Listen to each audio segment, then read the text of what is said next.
실리콘 음극재의 강점은 이제 양극재가 이제 NCM 쪽으로 가면 9반반까지 해가지고 일단 하이니켈이 이렇게 개발이 되는 게 굉장히 업그레이드가 돼 있는 상태고 양극재를 더 개선하기가 쉽지 않은 상황이 되다 보니까 음극재 쪽에서 이제 효율을 높여야 되고 충전 시간도 단축시켜야 되고 이런 것들 때문에 이제 실리콘 음극재의 필요성을 느끼는데 지금 현재는 대주만 지금 상용화 시켜가지고 판매가 되고 있죠. 근데 그게 양산이 되질 않은 상황이니까 양산이라고 하는 거는 소위 말해서 대규모 판매를 못 하다 보니까 소규모로 만들어서 팔다 보니까 아직까지 판가가 높고 이게 범용화되질 못하다 보니까 시장이 크게 확산이 못 되고 있는 게 있고 여기저기서 지금 만들겠다고 SK12를 위시해가지고 여러 업체들이 뛰어들었는데 아직까지 우리 만들었어 라고 자신 있게 얘기하는 데는 없습니다.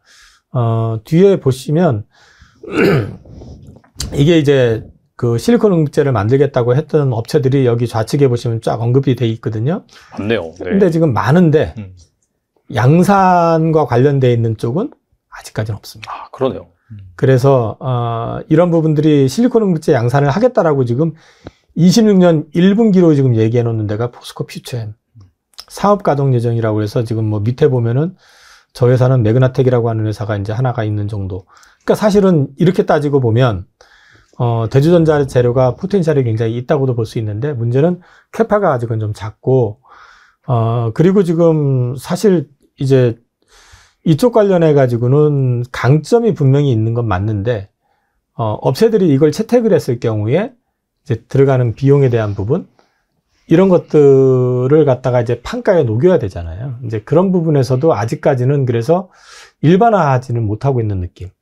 그래서 이제 최근에 보시면 대주전자 재료가 주가가 급등했던 이유는 앞서 잠깐 말씀드렸지만 EV3에 이게 일부 탑재가 됐다라고 해서 야, EV3면 보급형인데, 그죠?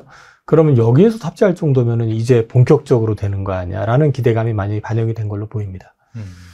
그런 맥락에서 봤을 때는 저는 밸류에이션으로 봤을 때는 앞으로 이제 대주전자 재료가 앞으로 캐파를 계속 확장을 할 거고 키워나가면서 성장은 할 거라고 보지만 당장에 여기서 막 추가적으로 미래 가치를 얼마만큼 땡길지는 모르겠어요. 사실 또 이렇게 말씀드리면 저도 이상한 게 저도 이제 그 말씀을 드렸었던 쪽이 전해액 쪽을 말씀을 드렸었고 그 다음에 동박 쪽에서 일부 특정 종목을 이제 좀 차별화해서 보시라고 했는데 그 회사들도 사실 실적 안 나와요.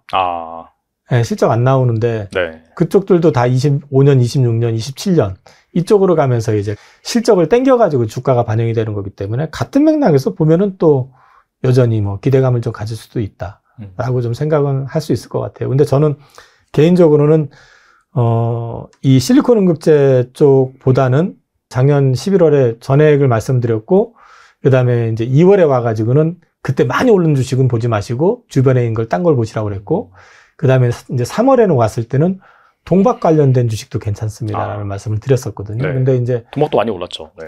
저는 왜 그 말씀을 드리냐면은 네. 실리콘 음극재도 마찬가지입니다. 거기 범죄 들어갈 거예요. 중국을 규제하는데 한국이 직접 수혜를 볼 수 있는 것들을 봐야 된다는 거죠. 그런데 왜 전해액을 말씀을 드렸냐면 전해액 시장, 글로벌 전해액 시장에서는 상위 10개 업체 중에서 8개가 중국 업체들입니다. 2개가 하나가 한국, 하나가 일본.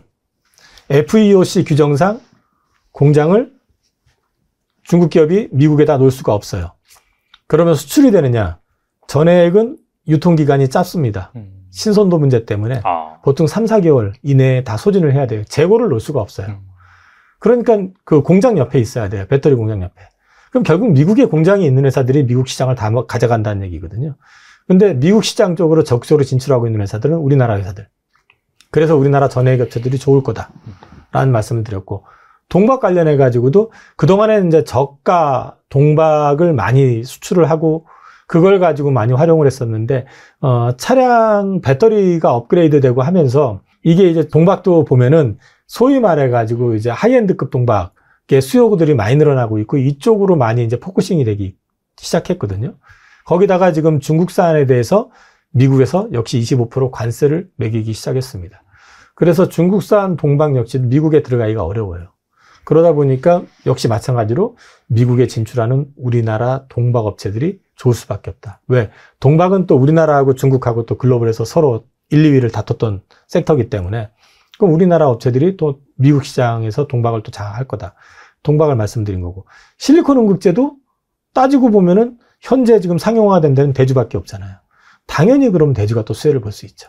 그래서 제가 대주도 좋을 거라고 생각해요. 근데 이제 앞으로 얼마만큼 좋아질 거냐 하는 부분에 대해서는 전액이나 이쪽만큼 제가 스터디를 안 했기 때문에 이런 부분에서 좋아질 것 같습니다 정도 말씀을 드리고, 현재 이제 그림상에서 보여드린 것처럼 참여하는 업체들은 뭐 포스코 퓨처엠도 있고요, 대주, 한솔케미칼, 우리가 아니면 SK도 이제 머티리얼즈가 있고, SKC가 있고, MK전자 있고, 이녹스 에코엠이라고 해서 이제 이녹스 그룹의 이제 계열사가 지금 참여하고 있는 거 있고, LG엔솔도 있고 많거든요. 근데 이제 이들이 아직까지 26년까지는 이제 시장에서 공식적으로 양산을 하기가 어렵다라고 한다고 하면 그 안에서는 어떤 식이든 간에 시장을 많이 확장만 할 수만 있다면은 대주전자도 충분히 여기서 추가 성장 가능하리라고 봅니다. 말씀을 종합해 보면은 확실히 약간 좀 대주전자 같은 경우에는 포텐셜이 많은 그런 기업이고, 그다음에 뭐 여러 가지 그런 뭐 그 FOC인가요? 그 규정 같은 거 감안한다라고 한다면 엔캠이라든지 동박 이런 쪽이 약간 유망하다 그렇게 볼 수가 있겠네요. 저는 그쪽 다 좋게 보고 있고요. 개인적으로는 뭐 아직은 조금 더 기다려야 될 것 같다. 근데 그 외에 전액 쪽에서도 조금 더 공부를 해보실 필요가 있고, 동박 쪽 같은 경우는 관심을 지금 계속 가져보셔도 괜찮다라고 지금 말씀을 드릴 수 있을 것 같아요. 네, 아무튼 뭐 특정 종목보다는 전액과 동박 밸류체인 이쪽을 잘 보시면 좋을 것 같다. 이렇게 정리하면 될 것 같습니다. 네. 2차전지는 지금 일단 치킨 게임이 끝나야 돼요. 중국과 미국 간의 어떤 치킨 게임이 끝나야 되는데, 그 치킨 게임의 최선두에 있는 게 다 아시겠죠? 테슬라. 근데 테슬라가 최근에 주가가 계속 밀렸었던 이유는, 저는 오히려 이제 일론 머스크에 대한 어떤 보상 패키지, 그걸 통과시켜주지 않으면 일론 머스크가 회사를 떠날 수도 있다라는 이런 얘기가 월가에서 되게 많았어요. 정말 많은 사람들이 이거 진짜 일론 머스크가 떠날 수도 있겠는데, 오히려 일론 머스크가 그 상황에서 XAI 쪽에다가 굉장히 투자를 많이 받았잖아요. 그러면서 저 사람은 혼자서 뭔가 할 수 있는 사람이구나라는 그런 이미지가 되게 많았고, 그런 걱정들이 되게 많았대요. 근데 오히려 저는 진짜 일론 머스크가 테슬라를 떠났으면은 테슬라 주가는 사실은 지금 수준도 유지를 못할 거다라고 저는 개인적으로 보고 있기 때문에, 맞잖아요. 누가 보더라도 테슬라는 일론 머스크가 밑에서부터 빌드업을 해온 이제 기업이기 때문에 오히려 저는 그런 불안감을 좀 없앴다라고 생각합니다. 근데 그것과는 별개로 일단은 이제 전기차 판매량에 대한 게 좀 증가해야겠죠. 그래야지 2차전지 관련 기업들도 좀 올라갈 수 있을 것 같은데, 최근에 이제 중국이 많은 국가들이 이제 다들 좀 중국을 이제 살짝 공격을 하죠. 이제 너무 중국이 과도한 정부 보조금으로 이제 거의 밀어내기식 수출을 하고 있었잖아요. 물론 이해는 해요. 중국을 이해는 합니다.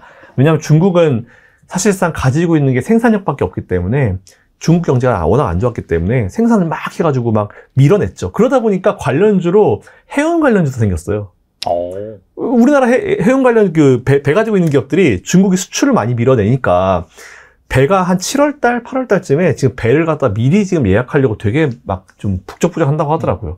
그 정도로 중국이 한번 움직여주면은 진짜 많은 이런 테마들이 발생을 하는데, 그런 상황인데도 불구하고 어쨌든 이제 유럽이 이번에 전기차를 중국을 때렸죠. 25%인가 관세를 때렸잖아요.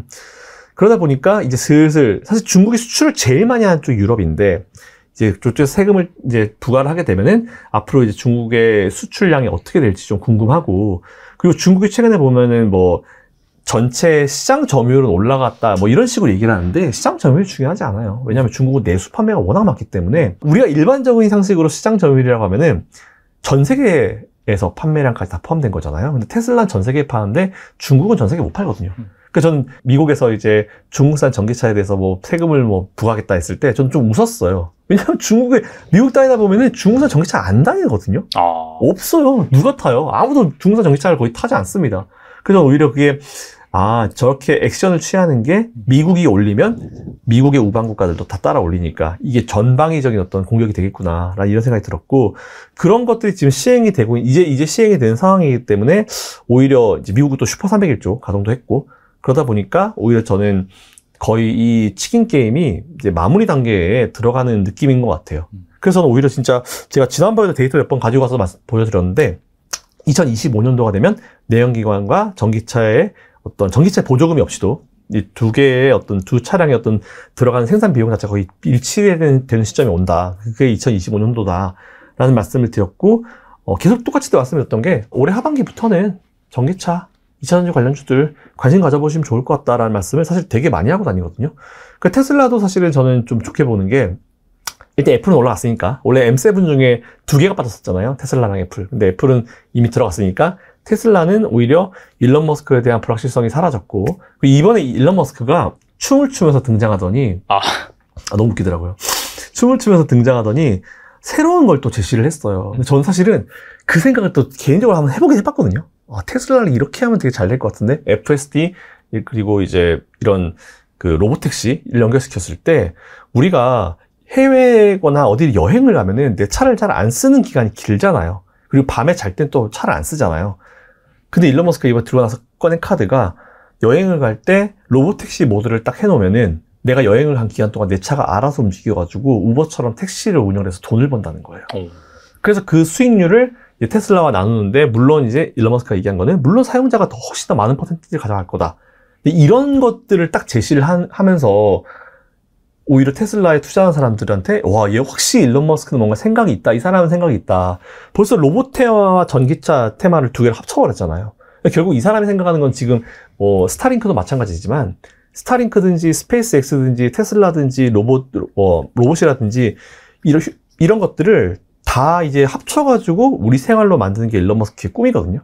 그래서 오히려 그런 것들, 이번에 나와서 얘기했었던 게 이제 일론 머스크가 회사를 안 나가게 돼서 다행이고, 그리고 일론 머스크가 그런 것도 제시했기 때문에 2차 전지의 2차 붐이 저는 불 거라 생각이 듭니다. 그 전고점도 도전을 해볼 수 있을 거다 보고 있고, 그 시점이 2025년도에는 어느 정도 이제 수요급이 좀 들어와 있을 거라 생각해요. 그래서 오히려 2차 전지 투자하시려면은 힘드시겠지만, 전기차, 2차 전지, 테슬라는 올 하반기에는 계속 모아가시는 전략. 이미 좀 많이 올라왔거든요.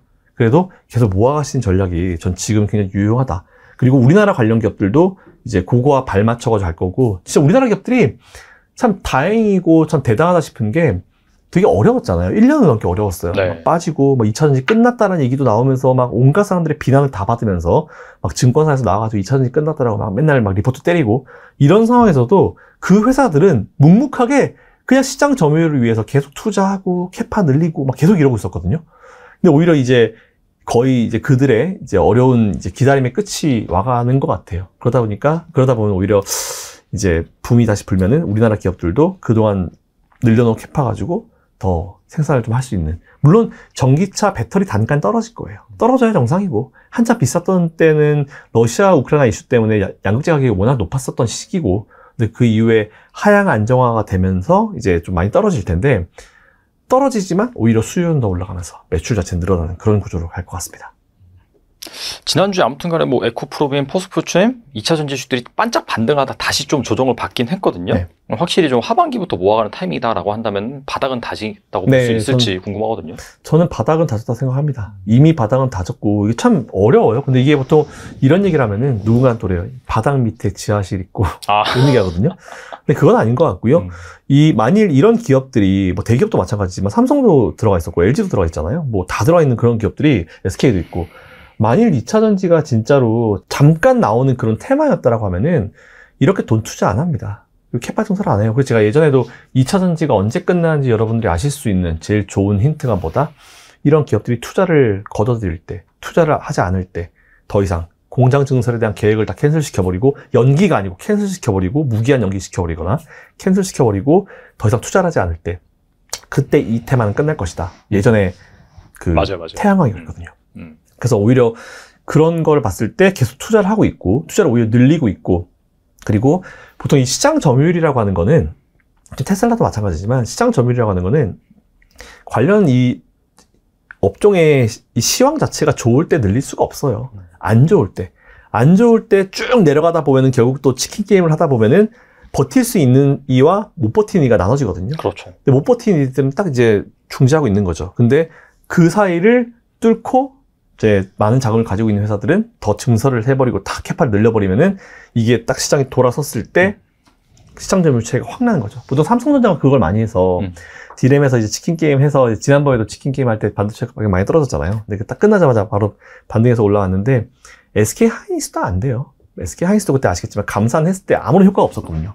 삼성전자가 이제 우리 생산 그냥 좀 여기서 늘리지는 않을게 딱 이 얘기하면서부터 D램이 탁 켰거든요. 그래서 오히려 저는 2차전지 관련주들도 제가 봤을 때는 지금 바닥은 다 다졌다고 생각하고 있고, 여기서부터 올라가는 거는 이제 테슬라 빨로 뭔가 이제 시장의 분위기가 좀 바뀌어야 되는데 1년을 넘기셨기 때문에 금방 파박 바뀌지 않아요. 오히려 금방 파박 바뀌면 그 업종의 업종이 너무 가볍다라는 그런 이미지를 줄 수 있어서 제가 봤을 때는 조금 시간은 걸리겠지만 정말 앞에서 우리 시장 얘기할 때 신압으로 천천히 올라올 겁니다. 그리고 포스코 홀딩스에 대한 증권가의 시각은 대부분 우호적인데 그쵸. 거의 바닥권에 왔다는 평가가 우세하더라고요. 주가는 언제쯤 반등할까요? 저는 이것도 똑같아요. 이것도 하반기. 올 하반기부터는 좀 가시적으로 보일 거라 보이고, 최근에 만든 그 저점을 다시는 유지를 하지 않을 것 같아요. 네, 앞으로 한 2, 3년 이상은 그 저점을 보지는 못할 것 같고, 만약 뭐 포스코 홀딩스가 무슨 돌발 이슈가 발생한다라면 모르겠지만, 아니 뭐 전쟁이 난다거나 뭐 그런 게 아닌 이상 그 저점을 우리가 다시 보지는 못할 것 같고요. 포스코 홀딩스가 사실은 대표가 바뀌었음에도, 회장이 바뀌었음에도 2차전지 쪽에 굉장히 투자를 굉장히 우리는 좀 신중하게 다가가고 있다. 좀 제대로 할 생각이다. 이런 얘기를 하면서부터 오히려 증설도 많이 하고 있기 때문에, 만약에 딱 분위기가 돌아섰을 때 포스코 홀딩스가 가지고 있는 그런 생산 능력 자체가 굉장히 좀 많이 도움이 될 것 같아요. 근데 원래 우리가 포스코라고 하면은 철강만 생각을 했잖아요. 근데 사실 포스코를 보면서도 철강은 잘하는 기업인데, 오히려 저는 사실 사업을 할 때 제일 중요한 게 이제 파이프라인, 캐시플로우가 정말 중요하다고 생각을 하거든요. 근데 포스코 홀딩스도 원래는 철강만 하던 회사가, 물론 뭐 다양했겠지만 크게는 철강이었죠. 철강만 하다가 이제 2차전지라고 하는 완전히 새로운 어떤 이제 산업을 포트폴리오 만들었잖아요. 사업의 포트폴리오 만들었잖아요. 그게 돈 될 포트폴리오. 그렇기 때문에 오히려 포스코 홀딩스 주가는 철강이 올라가도 올라가고, 그리고 2차전지가 올라가도 올라가고, 양쪽의 어떤 매력을 가지고 있지 않을까 생각하고 있고, 포스코 홀딩스는 제가 예전부터도 계속 밀고 있지만 지금도 여전히 전 좋다고 생각합니다. 확실히 좀 시간이 지나면 전고점을 넘어서 예전에 말씀하셨던 그 100만 원 달성하는 시점이 100만 원. 언젠가 오겠네요. 저는 100만 원 탄력 받기 시작하면 100만 원은 그냥 가볍게 갈 것 같아요. 어렵지 않게. 그 이유가 이제 문제겠죠. 이유에 이제 얼마나 또 받쳐주고 시황에 받쳐주냐에 따라 달라질 것 같은데, 지금 막 100만 원 얘기하면은 되게 많은 분들이 막 비판해요. 그리고 이제 워낙 무거운 기업이잖아요, 포스코 홀딩스가. 근데 MSCI 인덱스에 보시면은 6인가 7위에 딱 랭크가 돼 있습니다. 사실 2차 전지 관련 기업들 중에 MSCI 인덱스를 제가 왜 좀 말씀드리냐면은, 이것도 제가 최신판 보내드리겠습니다. 네네. 보시면은 이거는 외국인들이 딱 요대로 그냥 매수를 하겠다라는 의미거든요. 그랬을 때 2차 전지 중에 제일 상단에 있는 게 포스코 홀딩스입니다. 그리고 10위에 있는 게 두 번째인데 삼성 SDI. LG에서 날아갔어요. LG화학 날아갔어요. 이미 외국인들에게는 좀 뭔가 매력도가 떨어진 건지 모르겠지만, 원래 LG화학이 상단에 있었거든요. 네. 한 4위, 5위까지 올라갔던 걸로 기억하는데 10위 밖으로 밀려났습니다. 물론 코리아 인덱스를 구성하는 100개 종목 내에는 있을 거예요. 있긴 있겠지만, 우리가 딱 처음에 페이지 딱 들어왔을 때 보이는 10개에는 LG화학과 LG엔솔은 없습니다. 제일 높은 건 포스코 홀딩스로 6인가 7위였고, 그리고 10위에 삼성 SDI. 딱 두 개 기업이 마크가 돼 있기 때문에 2차전지 기업이지만 외국인들도 가장 관심 있는 게 포스코 홀딩스와 삼성 SDI구나. 이렇게 좀 결론 내리면 될 것 같습니다. 그리고 약간 2차전지가 부진한 틈을 타서 새로운 약간 좀 시세가 나오는 종목들, 대주전자재료, 실리콘, 음극재 이쪽 밸류체인이 상당히 부각을 받더라고요. 뭐 대주전자재료는 보니까 사상 최고가예요. 살짝 조정받고 있긴 하지만. 그래서 이런 대주전자를 비롯한 실리콘, 음극재 관련주는 어떻게 보시는지 궁금하거든요. 그러니까 보면은 이제 최근에 이 2차전지 관련 이 섹터 내에서도 이제 양극재, 음극재, 전해질, 뭐 분리막, 이게 다 또 세부 사항들 있잖아요. 이 안에서도 사이클이 생긴 것 같아요. 그래서 이 사이클이 좀 돌아가고 있는 것 같고, 그렇게 봤을 때 뭔가 지금까지는 주가에 뭔가 힘을 주지 못했었던 그런 종목들로 최근에 이제 수급은 들어가거든요. 근데 제가 봤을 때는 지금부터는 양극재, 음극재 턴이 돌아왔을 거라 봅니다. 전해질 돌아가지고 이제. 근데 이게 보통 우리가 테마주를 투자할 때 시장의 사이클을 보통 많이 분석을 하거든요. 근데 보니까 2차전지 내에서도 그런 소재 쪽에서 이제 이런 사이클이 생긴 것 같아가지고, 요즘에 좀 많이 제가 얘기하고 다니는 거는 양극재, 음극재를 얘기를 많이 해요. 근데 오히려 양극재 이 양극재가 사실 많이 오랜 기간 힘들었기 때문에 양극재 쪽이 좀 먼저 이제 스타트를 좀 다시 한번 끊어줄 거다라고 보고 있는데, 음극재들도 보면 최근에 움직인 애들은 한번 지난번에 돌 때 좀 상대적으로 좀 이제 시장의 시선을 받지 못했던 애들로 수급이 들어가거든요. 그렇다 봤을 때는 확실히 이 시장 전반적으로 돈이 계속 들어오곤 있어요. 지금 티 안 나게. 그러면서 이제 과거에 좀 쳐져 있고 관심을 못 받았던 기업들로 위주로 지금 수급이 들어오고 있기 때문에 오히려 실리콘 음극재들도 턴이 돌아올 거라 본다 치면은 계속 투자를 이어가야 된다고 봅니다. 근데 지금 대주전자재를 지금 따라가십시오라고 하기엔 좀 무리가 좀 있긴 있죠. 높기 때문에. 근데 관심 종목엔 넣어놔야 돼요. 그리고 한번 좀 턴이 돌 때, 한번 오히려 밀렸을 때, 좀 밀려줄 때는 그때 한번 투자를 해봐도 될 것 같아가지고, 오히려 저는 음극재주들은 앞으로 계속 훨씬 갈 거다. 하지만 지금 들어가는 건 좀 부담이 있기 때문에 오히려 지금은 양극재 쪽으로, 기존에 원래 대장을 했었던 양극재 쪽으로 투자를 하는 게 오히려 지금은, 시간을 따졌을 때, 시간에 대한 비용을 따졌을 때 나쁘지 않을 거다라는 그런 말씀 드리겠습니다. 그러니까 음극재랑 함께 동박 밸류체인도 좀 봤더라고요. 네. 여기도 그럼 약간 비슷하다고 보시면 네, 될까요? 똑같이. 그냥 이게 터져 있었던 애들로 다 들어가는 것 같아요. 터져 있었던 애들로 쭉 들어가가지고, 너도 이쪽이었어? 너도 이쪽이었어? 이런 느낌으로 쭉 들어가는 것 같아서, 확실히 중요 포인트는 그거죠. 어떤 이제 섹터로 돈이 들어가는 것도 중요하지만, 진짜 이게 아니라고 하면 이 업종 자체로 돈이 안 들어가죠. 근데 돈이 들어가잖아요, 지금. 그래서 저는 오히려 2차전지 관련 쪽은 어떤 쪽이든지 간에 정말 막말로 양극재든지 음극재든지 동박이든지 뭐든지 간에 일단 내가 사놓으면 내 턴이 언젠가 오긴 오겠구나. 예, 수익을 낼 수 있겠구나. 사실 이런 생각을 가지고 있습니다. 대주전자 재료 질문 꼭 해주시길 기다렸어요. 제가 이제 잘 모니터를 하고 역시 있다가 딱 보고 계셨구나. 네.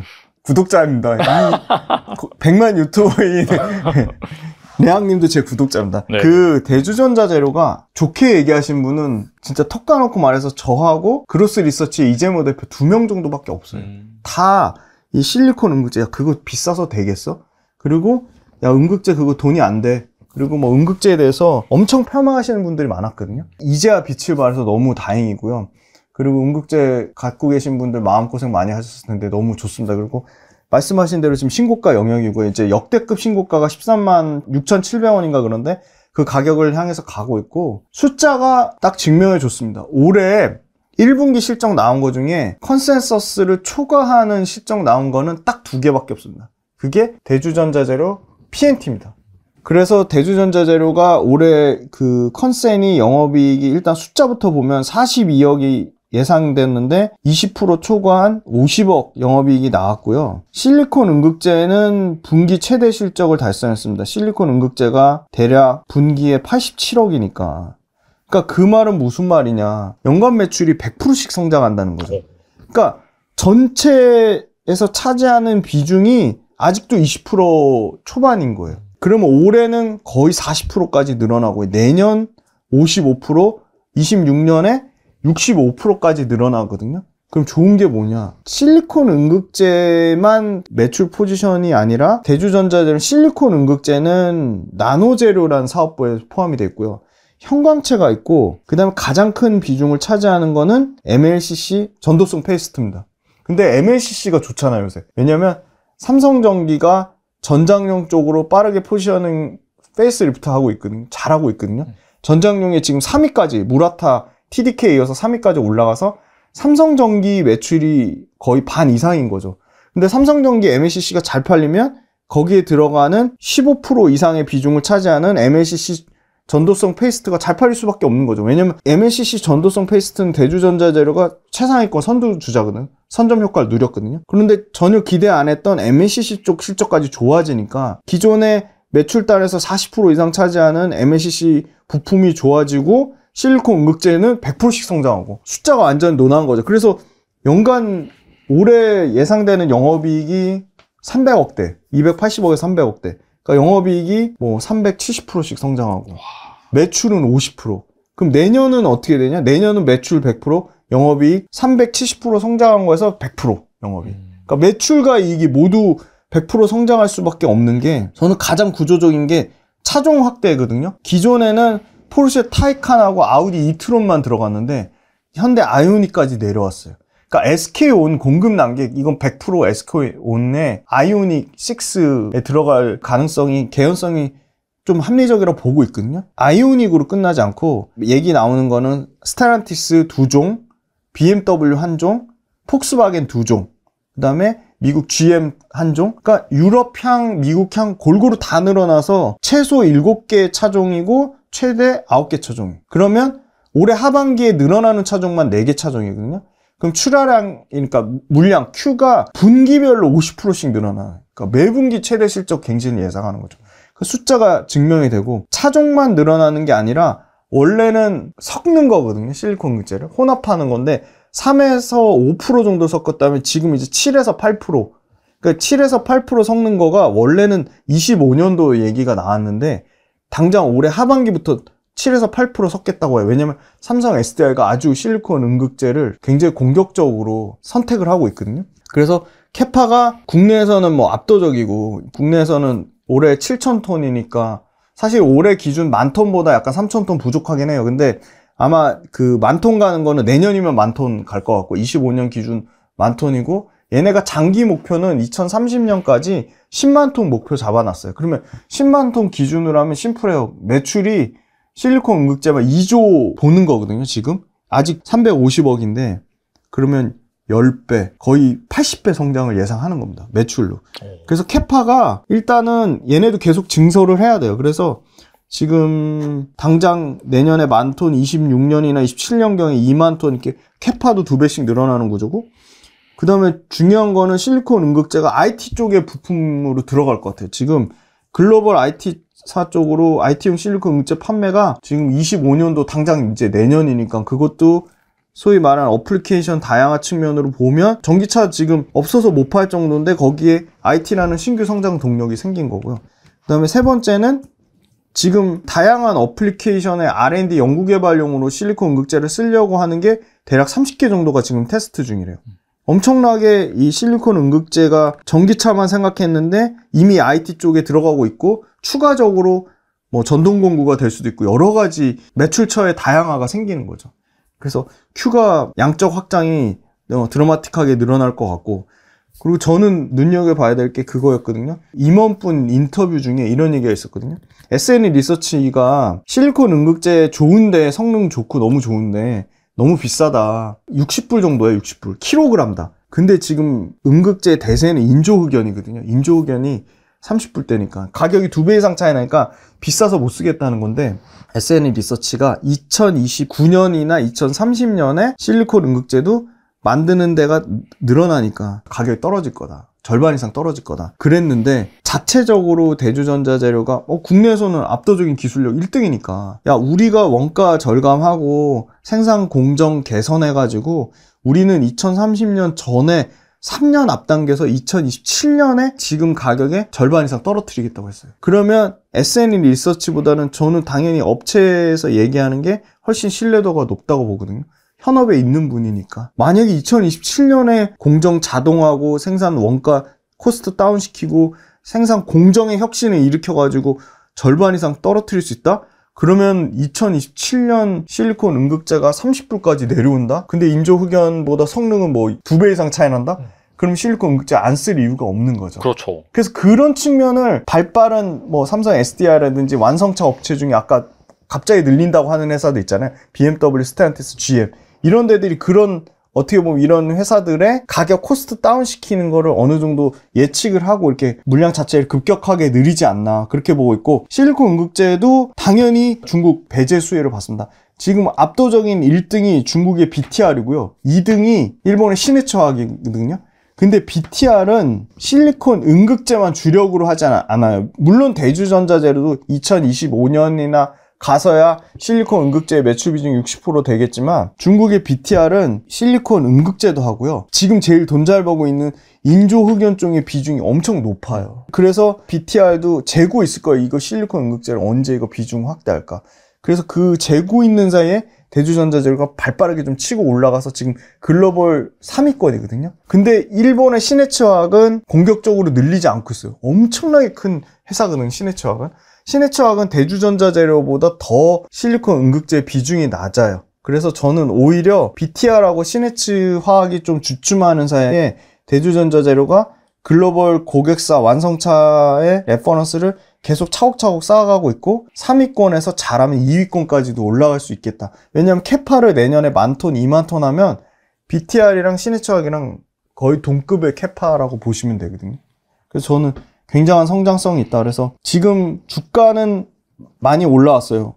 신고가까지 올라왔으니까. 그러면 앞으로는 그걸 보셔야 돼요. 주가 올라온 만큼 이익이 더 빠르게 올라오고 있냐. 그걸 체크해 보시면 요새 갑자기 다시 뭐 키움증권도 그렇고 목표가를 올리기 시작했어요. 다시. 그래서 내년 이익 레벨로 보면 내년에 아까 말씀드린 대로 올해 280억 정도 이익 예상하고 내년에 100% 성장하니까 내년에 500억 대거든요. 530억 대. 그러면 이제 49배 정도까지 떨어지는 거죠. 그런데 이제 실리콘 음극재 관련돼서 1등 업체니까 뭐 약간의 밸류에이션의 프리미엄을 뭐 20% 정도 준다고 하면 뭐 내년 49배가 뭐 엄청 비싼 건 아니고 지금 현재 실적 추정치로 나온 거니까 이게 분기 실적이 컨센 초과하면 당연히 실적 추정치가 올라가면서 PER은 더 떨어질 겁니다. 그래서 저는 계속 좀 좋은 상황이 최소한 앞으로 1, 2년은 계속되지 않을까. 근데 그거를 더 가속화시키는 거는 실리콘 음극재 가격이 언제 더 떨어지는 여기서. 더 올라가진 않고 있어요. 지금 55에서 60불 사이 왔다 갔다 하니까 가격이 추가적으로 떨어지면 매출과 이익이 늘어나는 사이즈는 아마 기하급수적으로 좀 빨라질 것 같아서. 왜냐면 주가가 지금 장기성 물량이라고 하는 지금 신고가 비싼 가격에 연기금 쪽에서 수급이 들어오고 있거든요. 네. 그래서 저는 연기금 들어오고 그 펀드 운영하는 투신에서 들어오고 골고루 좋은 수급이 들어와요. 사모펀드 수급 들어오고 보험 사고. 그래서 장기성 물량이 사는 걸 봤을 때는 조금 긴 성장을 보고 있지 않나.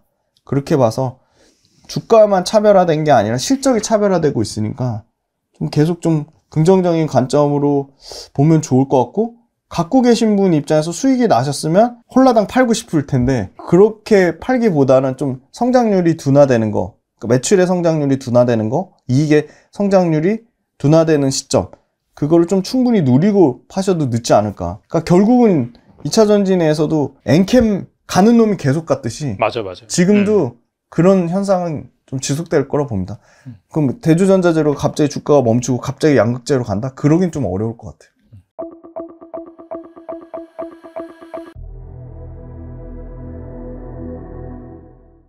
실리콘 음극재의 강점은 이제 양극재가 이제 NCM 쪽으로 가면 9반반까지 해가지고 일단 하이니켈이 이렇게 개발이 되는 게 굉장히 업그레이드가 돼 있는 상태고 양극재를 더 개선하기가 쉽지 않은 상황이 되다 보니까 음극재 쪽에서 이제 효율을 높여야 되고 충전 시간도 단축시켜야 되고 이런 것들 때문에 이제 실리콘 음극재의 필요성을 느끼는데 지금 현재는 대주만 지금 상용화 시켜가지고 판매가 되고 있죠. 근데 그게 양산이 되질 않은 상황이니까, 양산이라고 하는 거는 소위 말해서 대규모 판매를 못 하다 보니까 소규모로 만들어서 팔다 보니까 아직까지 판가가 높고 이게 범용화되질 못하다 보니까 시장이 크게 확산이 못 되고 있는 게 있고, 여기저기서 지금 만들겠다고 SK12를 위시해가지고 여러 업체들이 뛰어들었는데 아직까지 우리 만들었어 라고 자신 있게 얘기하는 데는 없습니다.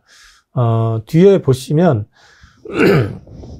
이게 이제 그 실리콘 음극재를 만들겠다고 했던 업체들이 여기 좌측에 보시면 쫙 언급이 돼 있거든요. 맞네요. 네. 근데 지금 많은데 양산과 관련돼 있는 쪽은 아직까지는 없습니다. 그러네요. 그래서 이런 부분들이 실리콘 음극재 양산을 하겠다라고 지금 26년 1분기로 지금 얘기해 놓는 데가 포스코 퓨처엠 사업 가동 예정이라고 해서 지금 뭐 밑에 보면은 저 회사는 매그나텍이라고 하는 회사가 이제 하나가 있는 정도. 그러니까 사실은 이렇게 따지고 보면 대주전자 재료가 포텐셜이 굉장히 있다고도 볼 수 있는데 문제는 캐파가 아직은 좀 작고 그리고 지금 사실 이제 이쪽 관련해 가지고는 강점이 분명히 있는 건 맞는데 업체들이 이걸 채택을 했을 경우에 이제 들어가는 비용에 대한 부분 이런 것들을 갖다가 이제 판가에 녹여야 되잖아요. 이제 그런 부분에서도 아직까지는 그래서 일반화하지는 못하고 있는 느낌. 그래서 이제 최근에 보시면 대주전자 재료가 주가가 급등했던 이유는 앞서 잠깐 말씀드렸지만 EV3에 이게 일부 탑재가 됐다라고 해서 야, EV3면 보급형인데, 그죠? 그러면 여기에서 탑재할 정도면은 이제 본격적으로 되는 거 아니야라는 기대감이 많이 반영이 된 걸로 보입니다.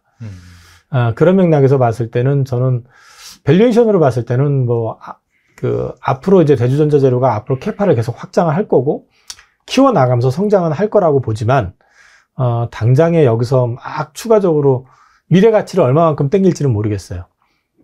사실 또 이렇게 말씀드리면 저도 이상한 게 저도 이제 그 말씀을 드렸었던 쪽이 전해액 쪽을 말씀을 드렸었고, 그 다음에 동박 쪽에서 일부 특정 종목을 이제 좀 차별화해서 보시라고 했는데, 그 회사들도 사실 실적 안 나와요. 아, 네, 실적 안 나오는데, 네. 그쪽들도 다 25년, 26년, 27년, 이쪽으로 가면서 이제 실적을 땡겨가지고 주가가 반영이 되는 거기 때문에, 같은 맥락에서 보면은 또 여전히 뭐 기대감을 좀 가질 수도 있다라고 좀 생각은 할 수 있을 것 같아요. 근데 저는 개인적으로는, 이 실리콘응급제 쪽보다는 작년 11월에 전액을 말씀드렸고, 그 다음에 이제 2월에 와가지고는 그때 많이 오른 주식은 보지 마시고, 주변에 있는 걸 딴 걸 보시라고 그랬고, 그 다음에 이제 3월에는 왔을 때는 동박 관련된 주식도 괜찮습니다라는 말씀을 드렸었거든요. 네. 근데 이제 동박도 많이 올랐죠. 네.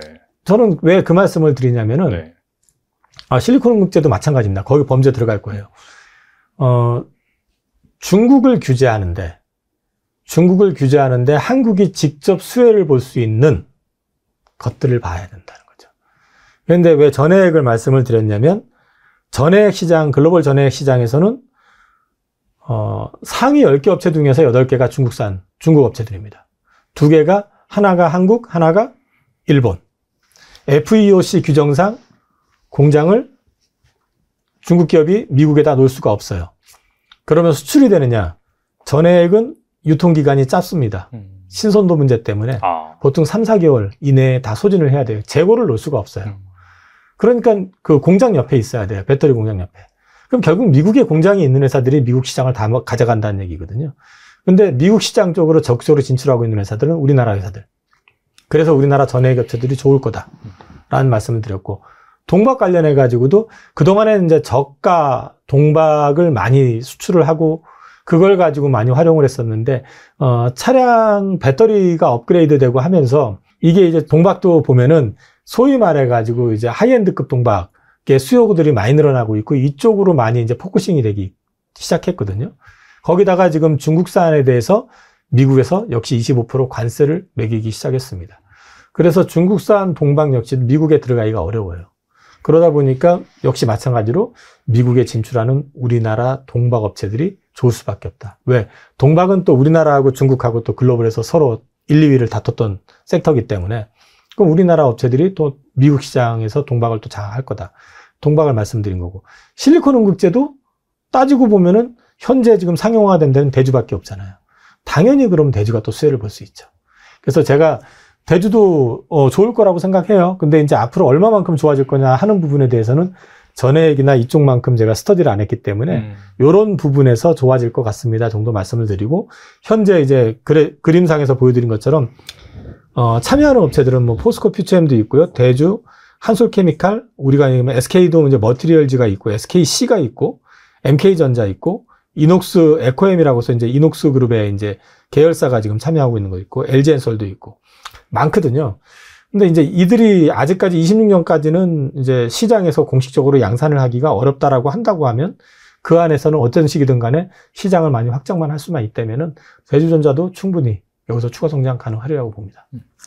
말씀을 종합해 보면은 확실히 약간 좀 대주전자 같은 경우에는 포텐셜이 많은 그런 기업이고, 그다음에 뭐 여러 가지 그런 뭐 그 FOC인가요? 그 규정 같은 거 감안한다라고 한다면 엔캠이라든지 동박 이런 쪽이 약간 유망하다 그렇게 볼 수가 있겠네요. 저는 그쪽 다 좋게 보고 있고요. 개인적으로는 뭐 아직은 조금 더 기다려야 될 것 같다. 근데 그 외에 전액 쪽에서도 조금 더 공부를 해보실 필요가 있고, 동박 쪽 같은 경우는 관심을 지금 계속 가져보셔도 괜찮다라고 지금 말씀을 드릴 수 있을 것 같아요. 네, 아무튼 뭐 특정 종목보다는 전액과 동박 밸류체인 이쪽을 잘 보시면 좋을 것 같다. 이렇게 정리하면 될 것 같습니다. 네. 2차 전지는 지금 일단 치킨 게임이 끝나야 돼요. 중국과 미국 간의 어떤 치킨 게임이 끝나야 되는데, 그 치킨 게임의 최선두에 있는 게 사실은 테슬라. 근데 테슬라가 최근에 주가가 계속 밀렸었던 이유는, 저는 오히려 이제 일론 머스크에 대한 어떤 보상 패키지, 그걸 통과시켜주지 않으면 일론 머스크가 회사를 떠날 수도 있다라는 이런 얘기가 월가에서 되게 많았어요. 정말 많은 사람들이 이거 진짜 일론 머스크가 떠날 수도 있겠는데, 오히려 일론 머스크가 그 상황에서 XAI 쪽에다가 굉장히 투자를 많이 받았잖아요. 그러면서 저 사람은 혼자서 뭔가 할 수 있는 사람이구나라는 그런 이미지가 되게 많았고, 그런 걱정들이 되게 많았대요. 근데 오히려 저는 진짜 일론 머스크가 테슬라를 떠났으면은 테슬라 주가는 사실은 지금 수준도 유지를 못할 거다라고 저는 개인적으로 보고 있기 때문에, 맞잖아요. 누가 보더라도 테슬라는 일론 머스크가 밑에서부터 빌드업을 해온 이제 기업이기 때문에 오히려 저는 그런 불안감을 좀 없앴다고 생각합니다. 근데 그것과는 별개로 일단은 이제 전기차 판매량에 대한 게 좀 증가해야겠죠. 그래야지 2차전지 관련 기업들도 좀 올라갈 수 있을 것 같은데 최근에 이제 중국이 많은 국가들이 이제 다들 좀 중국을 이제 살짝 공격을 하죠. 이제 너무 중국이 과도한 정부 보조금으로 이제 거의 밀어내기식 수출을 하고 있었잖아요. 물론 이해는 해요. 중국을 이해는 합니다. 왜냐하면 중국은 사실상 가지고 있는 게 생산력밖에 없기 때문에 중국 경제가 워낙 안 좋았기 때문에 생산을 막 해가지고 막 밀어냈죠. 그러다 보니까 관련주로 해운 관련주도 생겼어요. 우리나라 해운 관련 배 가지고 있는 기업들이 중국이 수출을 많이 밀어내니까 배가 한 7월달, 8월달쯤에 지금 배를 갖다 미리 지금 예약하려고 되게 막 좀 북적북적 한다고 하더라고요. 그 정도로 중국이 한번 움직여주면은 진짜 많은 이런 테마들이 발생을 하는데 그런 상황인데도 불구하고 어쨌든 이제 유럽이 이번에 전기차를 중국을 때렸죠. 25%인가 가세를 때렸잖아요.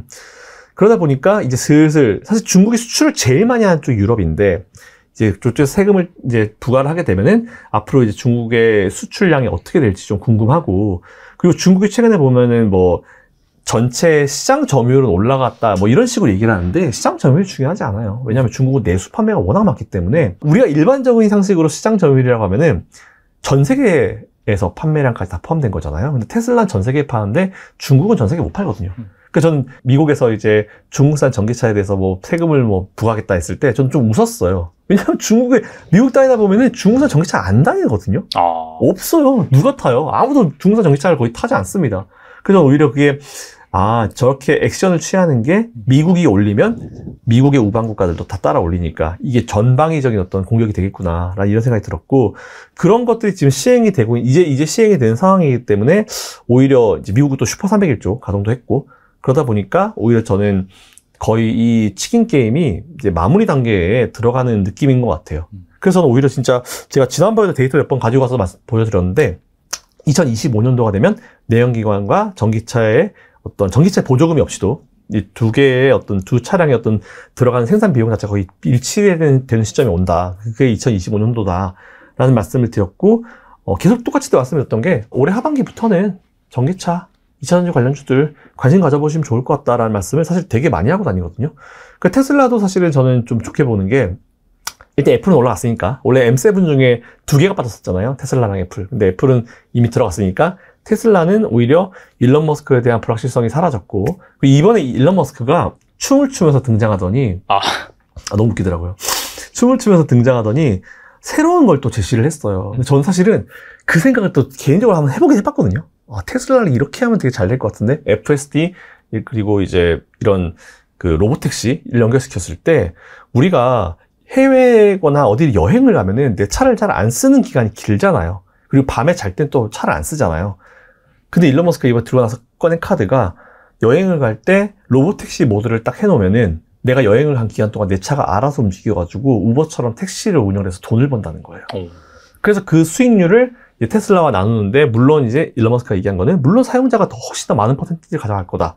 근데 이런 것들을 딱 제시를 하면서 오히려 테슬라에 투자한 사람들한테 와, 얘 확실히 일론 머스크는 뭔가 생각이 있다. 이 사람은 생각이 있다. 벌써 로봇 테마와 전기차 테마를 두 개를 합쳐버렸잖아요. 결국 이 사람이 생각하는 건 지금 스타링크도 마찬가지지만 스타링크든지 스페이스X든지 테슬라든지 로봇이라든지 이런 것들을 다 이제 합쳐가지고 우리 생활로 만드는 게 일론 머스크의 꿈이거든요. 그래서 오히려 그런 것들 이번에 나와서 얘기했었던 게 이제 일론 머스크가 회사를 안 나가게 돼서 다행이고 그리고 일론 머스크가 그런 것도 제시했기 때문에 2차 전지의 2차 붐이 저는 불 거라 생각이 듭니다. 그 전고점도 도전을 해볼 수 있을 거다 보고 있고 그 시점이 2025년도에는 어느 정도 이제 수요급이 좀 들어와 있을 거라 생각해요. 그래서 오히려 2차 전지 투자하시려면은 힘드시겠지만 전기차, 2차 전지, 테슬라는 올 하반기에는 계속 모아가시는 전략. 이미 좀 많이 올라왔거든요. 그래도 계속 모아가시는 전략이 전 지금 굉장히 유용하다. 그리고 우리나라 관련 기업들도 이제 그거와 발맞춰가지고 할 거고, 진짜 우리나라 기업들이 참 다행이고 참 대단하다 싶은 게 되게 어려웠잖아요. 1년을 넘게 어려웠어요. 네. 막 빠지고, 2차전지 끝났다는 얘기도 나오면서 막 온갖 사람들의 비난을 다 받으면서 막 증권사에서 나와가지고 2차전지 끝났다라고 막 맨날 막 리포트 때리고 이런 상황에서도 그 회사들은 묵묵하게 그냥 시장 점유율을 위해서 계속 투자하고 캐파 늘리고 막 계속 이러고 있었거든요.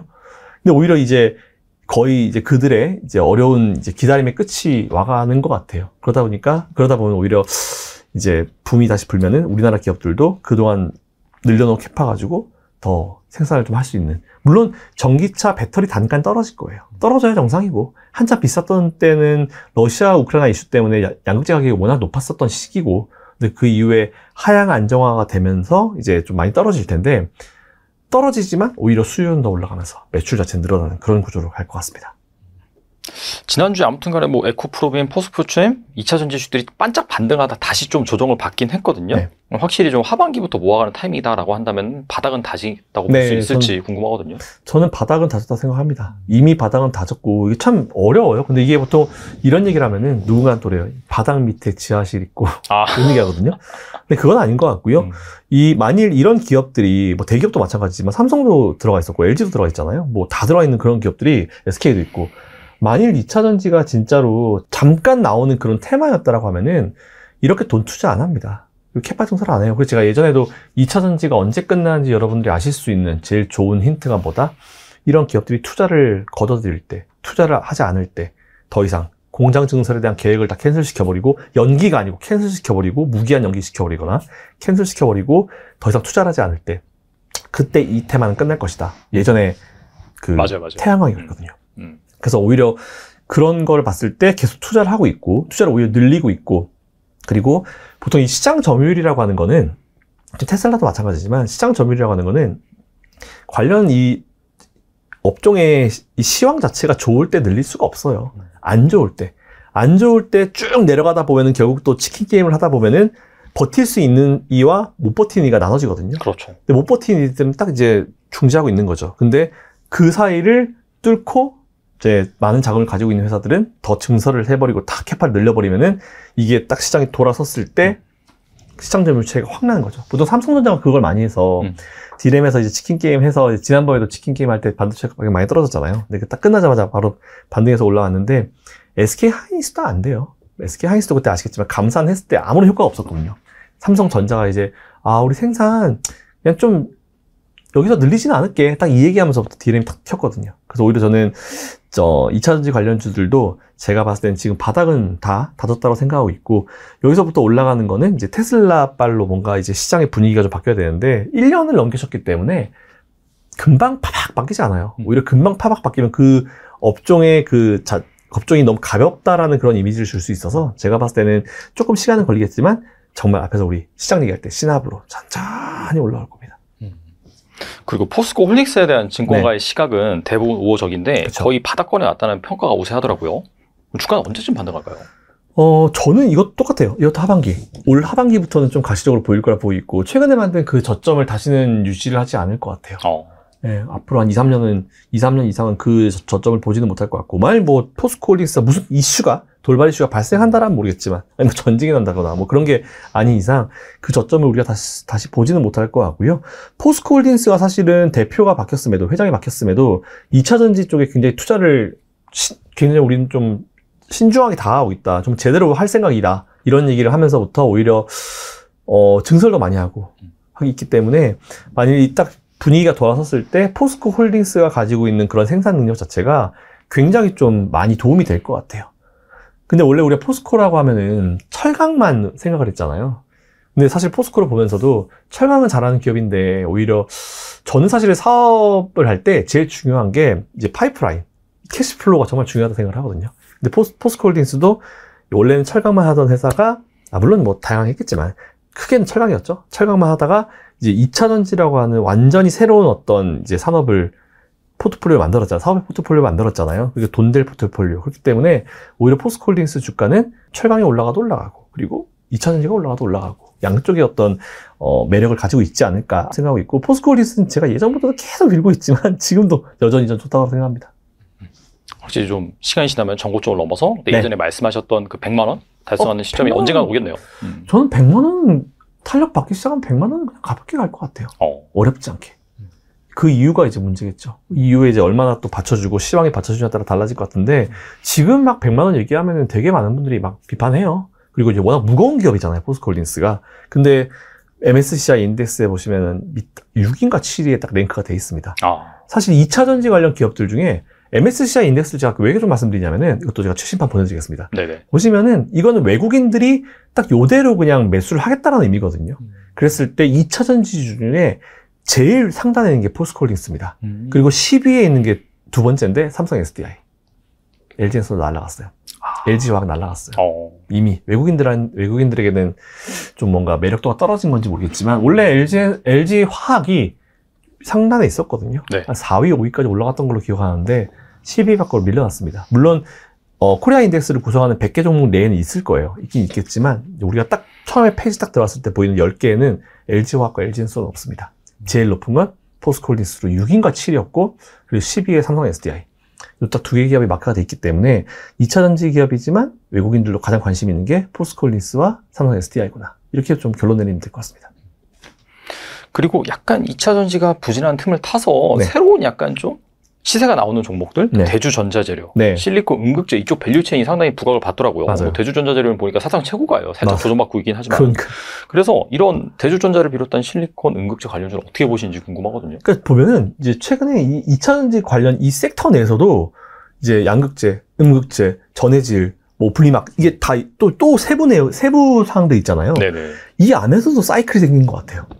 그래서 이 사이클이 좀 돌아가고 있는 것 같고 그렇게 봤을 때 뭔가 지금까지는 주가에 뭔가 힘을 주지 못했었던 그런 종목들로 최근에 이제 수급은 들어가거든요. 근데 제가 봤을 때는 지금부터는 양극재, 음극재 턴이 돌아왔을 거라 봅니다. 전해질 돌아가지고 이제. 근데 뭐 이게 보통 우리가 테마주를 투자할 때 시장의 사이클을 보통 많이 분석을 하거든요. 근데 보니까 2차 전지 내에서도 그런 소재 쪽에서 이제 이런 사이클이 생긴 것 같아가지고 요즘에 좀 많이 제가 얘기하고 다니는 거는 양극재, 음극재를 얘기를 많이 해요. 근데 오히려 양극재 턴, 이 양극재가 사실 많이 오랜 기간 힘들었기 때문에 양극재 쪽이 좀 먼저 이제 스타트를 좀 다시 한번 끊어줄 거다라고 보고 있는데 음극재들도 보면 최근에 움직인 애들은 한번 지난번에 돌 때 좀 상대적으로 좀 이제 시장의 시선을 받지 못했던 애들로 수급이 들어가거든요. 그렇다 봤을 때는 확실히 이 시장 전반적으로 돈이 계속 들어오곤 있어요. 지금 티 안 나게. 그러면서 이제 과거에 좀 쳐져 있고 관심을 못 받았던 기업들로 위주로 지금 수급이 들어오고 있기 때문에 오히려 실리콘 음극재들도 턴이 돌아올 거라 본다 치면은 계속 투자를 이어가야 된다고 봅니다. 근데 지금 대주전자재를 지금 따라가십시오라고 하기엔 좀 무리가 좀 있긴 있죠. 높기 때문에. 근데 관심 종목엔 넣어놔야 돼요. 그리고 한번 좀 턴이 돌 때 한번 오히려 밀렸을 때, 좀 밀려줄 때는 그때 한번 투자를 해봐도 될 것 같아가지고, 오히려 저는 음극재주들은 앞으로 계속 훨씬 갈 거다. 하지만 지금 들어가는 건 좀 부담이 있기 때문에 오히려 지금은 양극재 쪽으로, 기존에 원래 대장을 했었던 양극재 쪽으로 투자를 하는 게 오히려 지금은, 시간을 따졌을 때, 시간에 대한 비용을 따졌을 때 나쁘지 않을 거다라는 그런 말씀 드리겠습니다. 그러니까 음극재랑 함께 동박 밸류체인도 좀 봤더라고요. 네. 여기도 그럼 약간 비슷하다고 보시면 네, 될까요? 똑같이. 그냥 이게 쳐져 있었던 애들로 다 들어가는 것 같아요. 쳐져 있었던 애들로 쭉 들어가가지고, 너도 이쪽이었어? 너도 이쪽이었어? 이런 느낌으로 쭉 들어가는 것 같아서, 확실히 중요 포인트는 그거죠. 어떤 이제 섹터로 돈이 들어가는 것도 중요하지만, 진짜 이게 아니라고 하면 이 업종 자체로 돈이 안 들어가죠. 근데 돈이 들어가잖아요, 지금. 그래서 저는 오히려 2차 전지 관련 쪽은 어떤 쪽이든지 간에 정말 막말로 양극재든지 음극재든지 동박이든지 뭐든지 간에 일단 내가 사놓으면 내 턴이 언젠가 오긴 오겠구나. 예, 수익을 낼 수 있겠구나. 사실 이런 생각을 가지고 있습니다. 대주전자 재료 질문 꼭 해주시길 기다렸어요. 제가 이제 잘 모니터를 하고 역시 있다가 딱 보고 계셨구나. 네. 구독자입니다. 이 100만 유튜버인 레앙님도 제 구독자입니다. 네. 그 대주전자 재료가 좋게 얘기하신 분은 진짜 턱 까놓고 말해서 저하고 그로스 리서치의 이재모 대표 2명 정도밖에 없어요. 다 이 실리콘 음극재, 야 그거 비싸서 되겠어? 그리고 야 음극재 그거 돈이 안 돼. 그리고 뭐 음극재에 대해서 엄청 폄하하시는 분들이 많았거든요. 이제야 빛을 발해서 너무 다행이고요. 그리고 음극재 갖고 계신 분들 마음고생 많이 하셨을 텐데 너무 좋습니다. 그리고 말씀하신 대로 지금 신고가 영역이고 이제 역대급 신고가가 13만 6,700원인가 그런데 그 가격을 향해서 가고 있고 숫자가 딱 증명해 줬습니다. 올해 1분기 실적 나온 거 중에 컨센서스를 초과하는 실적 나온 거는 딱 2개밖에 없습니다. 그게 대주전자재료 PNT입니다. 그래서 대주전자재료가 올해 그 컨센이 영업이익이 일단 숫자부터 보면 42억이 예상됐는데 20% 초과한 50억 영업이익이 나왔고요. 실리콘 음극재는 분기 최대 실적을 달성했습니다. 실리콘 음극재가 대략 분기에 87억이니까. 그러니까 그 말은 무슨 말이냐. 연간 매출이 100%씩 성장한다는 거죠. 그러니까 전체에서 차지하는 비중이 아직도 20% 초반인 거예요. 그러면 올해는 거의 40%까지 늘어나고 내년 55%, 26년에 65%까지 늘어나거든요. 그럼 좋은 게 뭐냐? 실리콘 음극재만 매출 포지션이 아니라 대주전자들은 실리콘 음극재는 나노재료라는 사업부에 포함이 되어 있고요. 형광체가 있고 그 다음에 가장 큰 비중을 차지하는 거는 MLCC 전도성 페이스트입니다. 근데 MLCC가 좋잖아요 요새. 왜냐면 삼성전기가 전장용 쪽으로 빠르게 포지셔닝 페이스리프트 하고 있거든요. 잘하고 있거든요. 전장용에 지금 3위까지 무라타 TDK에 이어서 3위까지 올라가서 삼성전기 매출이 거의 반 이상인 거죠. 근데 삼성전기 MLCC가 잘 팔리면 거기에 들어가는 15% 이상의 비중을 차지하는 MLCC 전도성 페이스트가 잘 팔릴 수밖에 없는 거죠. 왜냐면 MLCC 전도성 페이스트는 대주전자재료가 최상위권 선두주자거든요. 선점 효과를 누렸거든요. 그런데 전혀 기대 안 했던 MLCC 쪽 실적까지 좋아지니까 기존의 매출단에서 40% 이상 차지하는 MLCC 부품이 좋아지고 실리콘 음극재는 100%씩 성장하고 숫자가 완전 논한 거죠. 그래서 연간 올해 예상되는 영업이익이 300억대, 280억에서 300억대. 그러니까 영업이익이 뭐 370%씩 성장하고 매출은 50%. 그럼 내년은 어떻게 되냐? 내년은 매출 100%, 영업이익 370% 성장한 거에서 100% 영업이익. 그러니까 매출과 이익이 모두 100% 성장할 수밖에 없는 게 저는 가장 구조적인 게 차종 확대거든요. 기존에는 포르쉐 타이칸하고 아우디 이트론만 들어갔는데 현대 아이오닉까지 내려왔어요. 그러니까 SK온 공급 난객 이건 100% SK온의 아이오닉 6에 들어갈 가능성이 개연성이 좀 합리적이라고 보고 있거든요. 아이오닉으로 끝나지 않고 얘기 나오는 거는 스텔란티스 2종, BMW 1종, 폭스바겐 2종, 그 다음에 미국 GM 1종. 그러니까 유럽향, 미국향 골고루 다 늘어나서 최소 7개 차종이고 최대 9개 차종. 그러면 올해 하반기에 늘어나는 차종만 4개 차종이거든요. 그럼 출하량, 그러니까 물량 Q가 분기별로 50%씩 늘어나요. 그러니까 매분기 최대 실적 갱신을 예상하는 거죠. 그 숫자가 증명이 되고 차종만 늘어나는 게 아니라 원래는 섞는 거거든요. 실리콘 음극재를 혼합하는 건데 3에서 5% 정도 섞었다면 지금 이제 7에서 8%.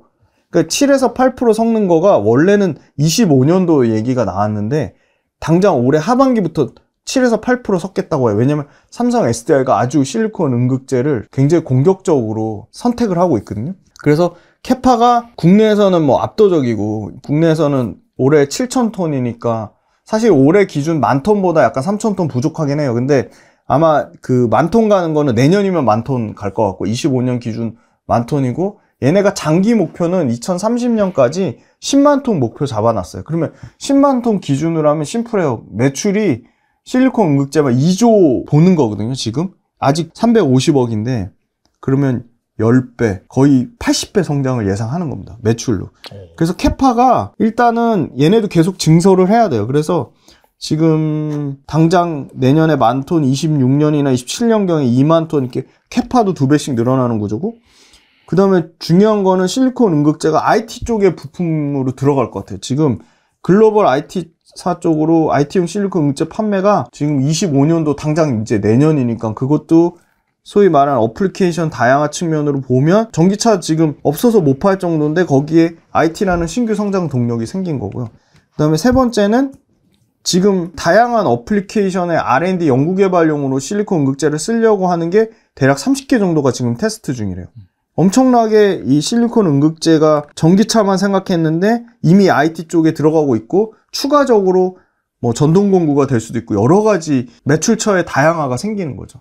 그래서 Q가 양적 확장이 드라마틱하게 늘어날 것 같고 그리고 저는 눈여겨봐야 될 게 그거였거든요. 임원분 인터뷰 중에 이런 얘기가 있었거든요.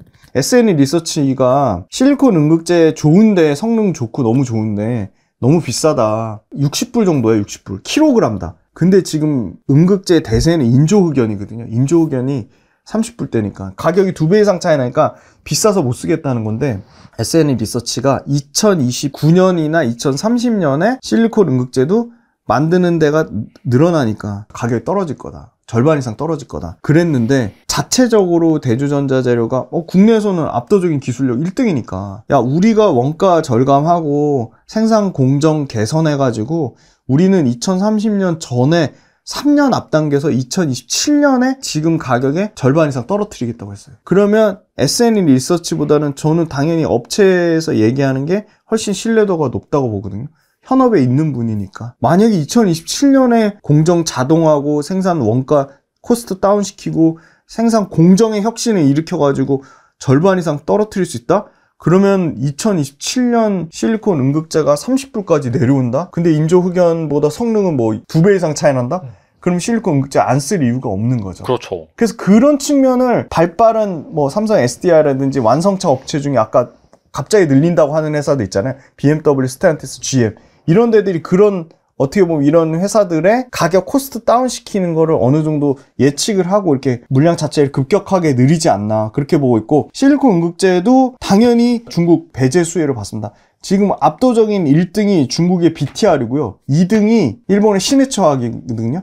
근데 BTR은 실리콘 응급제만 주력으로 하지 않아요. 물론 대주전자재료도 2025년이나 가서야 실리콘 응급제의 매출 비중이 60% 되겠지만 중국의 BTR은 실리콘 응급제도 하고요. 지금 제일 돈 잘 벌고 있는 인조 흑연종의 비중이 엄청 높아요. 그래서 BTR도 재고 있을 거예요. 이거 실리콘 응급제를 언제 이거 비중 확대할까. 그래서 그 재고 있는 사이에 대주전자재료가 발빠르게 좀 치고 올라가서 지금 글로벌 3위권이거든요. 근데 일본의 시네츠화학은 공격적으로 늘리지 않고 있어요. 엄청나게 큰 회사거든요, 시네츠화학은. 시네츠화학은 대주전자재료보다 더 실리콘 응급제 비중이 낮아요. 그래서 저는 오히려 BTR하고 시네츠화학이 좀 주춤하는 사이에 대주전자재료가 글로벌 고객사 완성차의 레퍼런스를 계속 차곡차곡 쌓아가고 있고 3위권에서 잘하면 2위권까지도 올라갈 수 있겠다. 왜냐하면 캐파를 내년에 10,000톤, 20,000톤 하면 BTR이랑 시네츠화학이랑 거의 동급의 캐파라고 보시면 되거든요. 그래서 저는 굉장한 성장성이 있다. 그래서 지금 주가는 많이 올라왔어요. 신고가까지 올라왔으니까. 그러면 앞으로는 그걸 보셔야 돼요. 주가 올라온 만큼 이익이 더 빠르게 올라오고 있냐. 그걸 체크해 보시면 요새 갑자기 다시 뭐 키움증권도 그렇고 목표가를 올리기 시작했어요. 다시. 그래서 내년 이익 레벨로 보면 내년에 아까 말씀드린 대로 올해 280억 정도 이익 예상하고 내년에 100% 성장하니까 내년에 500억대거든요. 530억대. 그러면 이제 49배 정도까지 떨어지는 거죠. 그런데 이제 실리콘 응급제 관련돼서 1등 업체니까 뭐 약간의 밸류에이션의 프리미엄을 뭐 20% 정도 준다고 하면 뭐 내년 49배가 뭐 엄청 비싼 건 아니고 지금 현재 실적 추정치로 나온 거니까 이게 분기 실적이 컨센 초과하면 당연히 실적 추정치가 올라가면서 PER은 더 떨어질 겁니다. 그래서 저는 계속 좀 좋은 상황이 최소한 앞으로 1, 2년은 계속되지 않을까. 근데 그거를 더 가속화시키는 거는 실리콘 응급제 가격이 언제 더 떨어지느냐, 여기서. 더 올라가진 않고 있어요. 지금 55에서 60불 사이 왔다 갔다 하니까 가격이 추가적으로 떨어지면 매출과 이익이 늘어나는 사이즈는 아마 기하급수적으로 좀 빨라질 것 같아서. 왜냐면 주가가 지금 장기성 물량이라고 하는 지금 신고가 비싼 가격에 연기금 쪽에서 수급이 들어오고 있거든요. 네. 그래서 저는 연기금 들어오고 그 펀드 운영하는 투신에서 들어오고 골고루 좋은 수급이 들어와요. 사모펀드 수급 들어오고 보험 사고. 그래서 장기성 물량이 사는 걸 봤을 때는 조금 긴 성장을 보고 있지 않나 그렇게 봐서 주가만 차별화된 게 아니라 실적이 차별화되고 있으니까 좀 계속 좀 긍정적인 관점으로 보면 좋을 것 같고 갖고 계신 분 입장에서 수익이 나셨으면 홀라당 팔고 싶을 텐데 그렇게 팔기보다는 좀 성장률이 둔화되는 거 그러니까 매출의 성장률이 둔화되는 거 이익의 성장률이 둔화되는 시점 그거를 좀 충분히 누리고 파셔도 늦지 않을까. 그러니까 결국은 2차 전지내에서도 엔캠 가는 놈이 계속 갔듯이 맞아요. 지금도 그런 현상은 좀 지속될 거라 봅니다. 그럼 대주전자재로 갑자기 주가가 멈추고 갑자기 양극재로 간다? 그러긴 좀 어려울 것 같아요.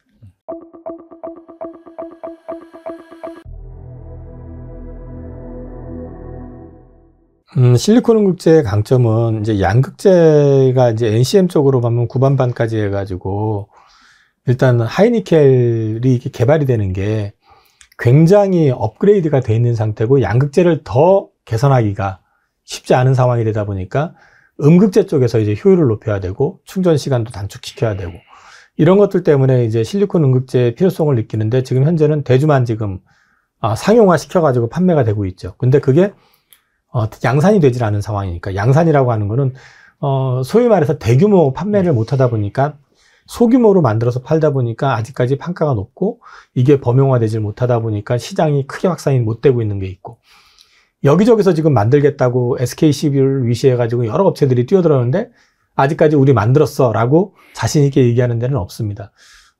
뒤에 보시면 이게 이제 그 실리콘 음극재를 만들겠다고 했던 업체들이 여기 좌측에 보시면 쫙 언급이 돼 있거든요. 맞네요. 네. 근데 지금 많은데 양산과 관련돼 있는 쪽은 아직까지는 없습니다. 아, 그러네요. 그래서 이런 부분들이 실리콘 음극재 양산을 하겠다라고 지금 26년 1분기로 지금 얘기해 놓는 데가 포스코 퓨처엠 사업 가동 예정이라고 해서 지금 뭐 밑에 보면은 저 회사는 매그나텍이라고 하는 회사가 이제 하나가 있는 정도. 그러니까 사실은 이렇게 따지고 보면 대주전자 재료가 포텐셜이 굉장히 있다고도 볼 수 있는데 문제는 캐파가 아직은 좀 작고 그리고 지금 사실 이제 이쪽 관련해 가지고는 강점이 분명히 있는 건 맞는데 업체들이 이걸 채택을 했을 경우에 이제 들어가는 비용에 대한 부분 이런 것들을 갖다가 이제 판가에 녹여야 되잖아요. 이제 그런 부분에서도 아직까지는 그래서 일반화하지는 못하고 있는 느낌. 그래서 이제 최근에 보시면 대주전자 재료가 주가가 급등했던 이유는 앞서 잠깐 말씀드렸지만 EV3에 이게 일부 탑재가 됐다. 라고 해서 야, EV3면 보급형인데. 그죠? 그러면 여기에서 탑재할 정도면은 이제 본격적으로 되는 거 아니야? 라는 기대감이 많이 반영이 된 걸로 보입니다. 그런 맥락에서 봤을 때는 저는 밸류에이션으로 봤을 때는 앞으로 이제 대주전자 재료가 앞으로 캐파를 계속 확장을 할 거고 키워나가면서 성장은 할 거라고 보지만 당장에 여기서 막 추가적으로 미래 가치를 얼마만큼 땡길지는 모르겠어요. 사실 그것도 이렇게 말씀드리면 저도 이상한 게 저도 이제 그 말씀을 드렸었던 쪽이 전해액 쪽을 말씀을 드렸었고 그 다음에 동박 쪽에서 일부 특정 종목을 이제 좀 차별화해서 보시라고 했는데 그 회사들도 사실 실적 안 나와요. 네, 실적 안 나오는데 네. 그쪽들도 다 25년, 26년, 27년 이쪽으로 가면서 이제 실적을 땡겨가지고 주가가 반영이 되는 거기 때문에 같은 맥락에서 보면은 또 여전히 뭐 기대감을 좀 가질 수도 있다라고 좀 생각은 할 수 있을 것 같아요. 근데 저는 개인적으로는 이 실리콘 음극재 쪽보다는 작년 11월에 전액을 말씀드렸고 그 다음에 이제 2월에 와가지고는 그때 많이 오른 주식은 보지 마시고 주변에 있는 걸 딴 걸 보시라고 그랬고 그 다음에 이제 3월에는 왔을 때는 동박 관련된 주식도 괜찮습니다라는 말씀을 드렸었거든요. 네. 근데 이제 동박도 많이 올랐죠. 네. 저는 왜 그 말씀을 드리냐면은 네. 실리콘 음극재도 마찬가지입니다. 거기 범죄 들어갈 거예요. 중국을 규제하는데 한국이 직접 수혜를 볼 수 있는 것들을 봐야 된다는 거죠. 그런데 왜 전해액을 말씀을 드렸냐면 전해액 시장, 글로벌 전해액 시장에서는 상위 10개 업체 중에서 8개가 중국 업체들입니다. 2개가 하나가 한국, 하나가 일본. FEOC 규정상 공장을 중국 기업이 미국에다 놓을 수가 없어요. 그러면 수출이 되느냐? 전해액은 유통기간이 짧습니다. 신선도 문제 때문에 보통 3, 4개월 이내에 다 소진을 해야 돼요. 재고를 놓을 수가 없어요. 그러니까 그 공장 옆에 있어야 돼요. 배터리 공장 옆에. 그럼 결국 미국에 공장이 있는 회사들이 미국 시장을 다 가져간다는 얘기거든요. 근데 미국 시장 쪽으로 적극적으로 진출하고 있는 회사들은 우리나라 회사들. 그래서 우리나라 전해액 업체들이 좋을 거다라는 말씀을 드렸고 동박 관련해 가지고도 그동안에는 이제 저가 동박을 많이 수출을 하고 그걸 가지고 많이 활용을 했었는데 차량 배터리가 업그레이드 되고 하면서 이게 이제 동박도 보면은 소위 말해 가지고 이제 하이엔드급 동박의 수요들이 많이 늘어나고 있고 이쪽으로 많이 이제 포커싱이 되기 시작했거든요. 거기다가 지금 중국산에 대해서 미국에서 역시 25% 관세를 매기기 시작했습니다. 그래서 중국산 동박 역시 미국에 들어가기가 어려워요. 그러다 보니까 역시 마찬가지로 미국에 진출하는 우리나라 동박 업체들이 좋을 수밖에 없다. 왜? 동박은 또 우리나라하고 중국하고 또 글로벌에서 서로 1, 2위를 다퉜던 섹터이기 때문에 그럼 우리나라 업체들이 또 미국 시장에서 동박을 또 장악할 거다. 동박을 말씀드린 거고. 실리콘 응급제도 따지고 보면은 현재 지금 상용화된 데는 대주밖에 없잖아요. 당연히 그럼 대주가 또 수혜를 볼 수 있죠. 그래서 제가 대주도 좋을 거라고 생각해요. 근데 이제 앞으로 얼마만큼 좋아질 거냐 하는 부분에 대해서는 전액이나 이쪽만큼 제가 스터디를 안 했기 때문에 이런 부분에서 좋아질 것 같습니다 정도 말씀을 드리고, 현재 이제 그림상에서 보여드린 것처럼 참여하는 업체들은 뭐 포스코 퓨처엠도 있고요, 대주, 한솔케미칼, 우리가 SK도 이제 머티리얼즈가 있고, SKC가 있고, MK전자 있고, 이녹스 에코엠이라고 해서 이제 이녹스 그룹의 이제 계열사가 지금 참여하고 있는 거 있고, LG엔솔도 있고 많거든요. 근데 이제 이들이 아직까지 26년까지는 이제 시장에서 공식적으로 양산을 하기가 어렵다라고 한다고 하면 그 안에서는 어떤 식이든 간에 시장을 많이 확장만 할 수만 있다면은 대주전자도 충분히 여기서 추가 성장 가능하리라고 봅니다. 말씀을 종합해 보면은 확실히 약간 좀 대주전자 같은 경우에는 포텐셜이 많은 그런 기업이고, 그다음에 뭐 여러 가지 그런 뭐 그 FOC인가요? 그 규정 같은 거 감안한다라고 한다면 엔캠이라든지 동박 이런 쪽이 약간 유망하다 그렇게 볼 수가 있겠네요. 저는 그쪽 다 좋게 보고 있고요. 개인적으로는 뭐 아직은 조금 더 기다려야 될 것 같다. 근데 그 외에 전액 쪽에서도 조금 더 공부를 해보실 필요가 있고, 동박 쪽 같은 경우는 관심을 지금 계속 가져보셔도 괜찮다라고 지금 말씀을 드릴 수 있을 것 같아요. 네, 아무튼 뭐 특정 종목보다는 전액과 동박 밸류체인 이쪽을 잘 보시면 좋을 것 같다. 이렇게 정리하면 될 것 같습니다. 네. 2차 전지는 지금 일단 치킨 게임이 끝나야 돼요. 중국과 미국 간 어떤 치킨 게임이 끝나야 되는데, 그 치킨 게임의 최선두에 있는 게 다 아시겠죠? 테슬라. 근데 테슬라가 최근에 주가가 계속 밀렸었던 이유는, 저는 오히려 이제 일론 머스크에 대한 어떤 보상 패키지, 그걸 통과시켜주지 않으면 일론 머스크가 회사를 떠날 수도 있다라는 이런 얘기가 월가에서 되게 많았어요.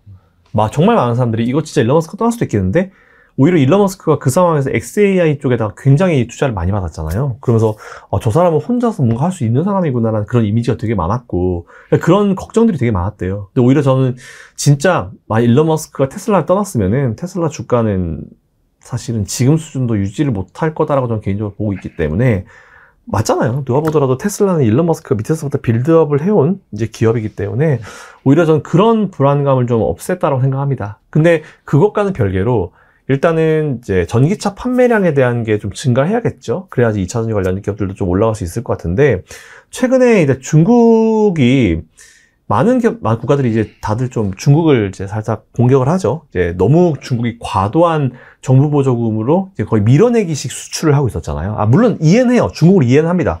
왜냐하면 중국은 사실상 가지고 있는 게 생산력밖에 없기 때문에, 중국 경제가 워낙 안 좋았기 때문에 생산을 막 해가지고 막 밀어냈죠. 그러다 보니까 관련주로 해운 관련주도 생겼어요. 우리나라 해운 관련 배 가지고 있는 기업들이 중국이 수출을 많이 밀어내니까, 배가 한 7월달, 8월달쯤에 지금 배를 갖다 미리 지금 예약하려고 되게 막 좀 북적북적 한다고 하더라고요. 그 정도로 중국이 한번 움직여주면은 진짜 많은 이런 테마들이 발생을 하는데, 그런 상황인데도 불구하고 어쨌든 이제 유럽이 이번에 전기차를 중국을 때렸죠. 25%인가 관세를 때렸잖아요. 그러다 보니까 이제 슬슬, 사실 중국이 수출을 제일 많이 하는 쪽 유럽인데, 이제 저쪽에서 세금을 이제 부과를 하게 되면은 앞으로 이제 중국의 수출량이 어떻게 될지 좀 궁금하고, 그리고 중국이 최근에 보면은 뭐 전체 시장 점유율은 올라갔다 뭐 이런 식으로 얘기를 하는데, 시장 점유율이 중요하지 않아요. 왜냐하면 중국은 내수 판매가 워낙 많기 때문에, 우리가 일반적인 상식으로 시장 점유율이라고 하면은 전 세계에서 판매량까지 다 포함된 거잖아요. 근데 테슬라는 전 세계에 파는데 중국은 전 세계에 못 팔거든요.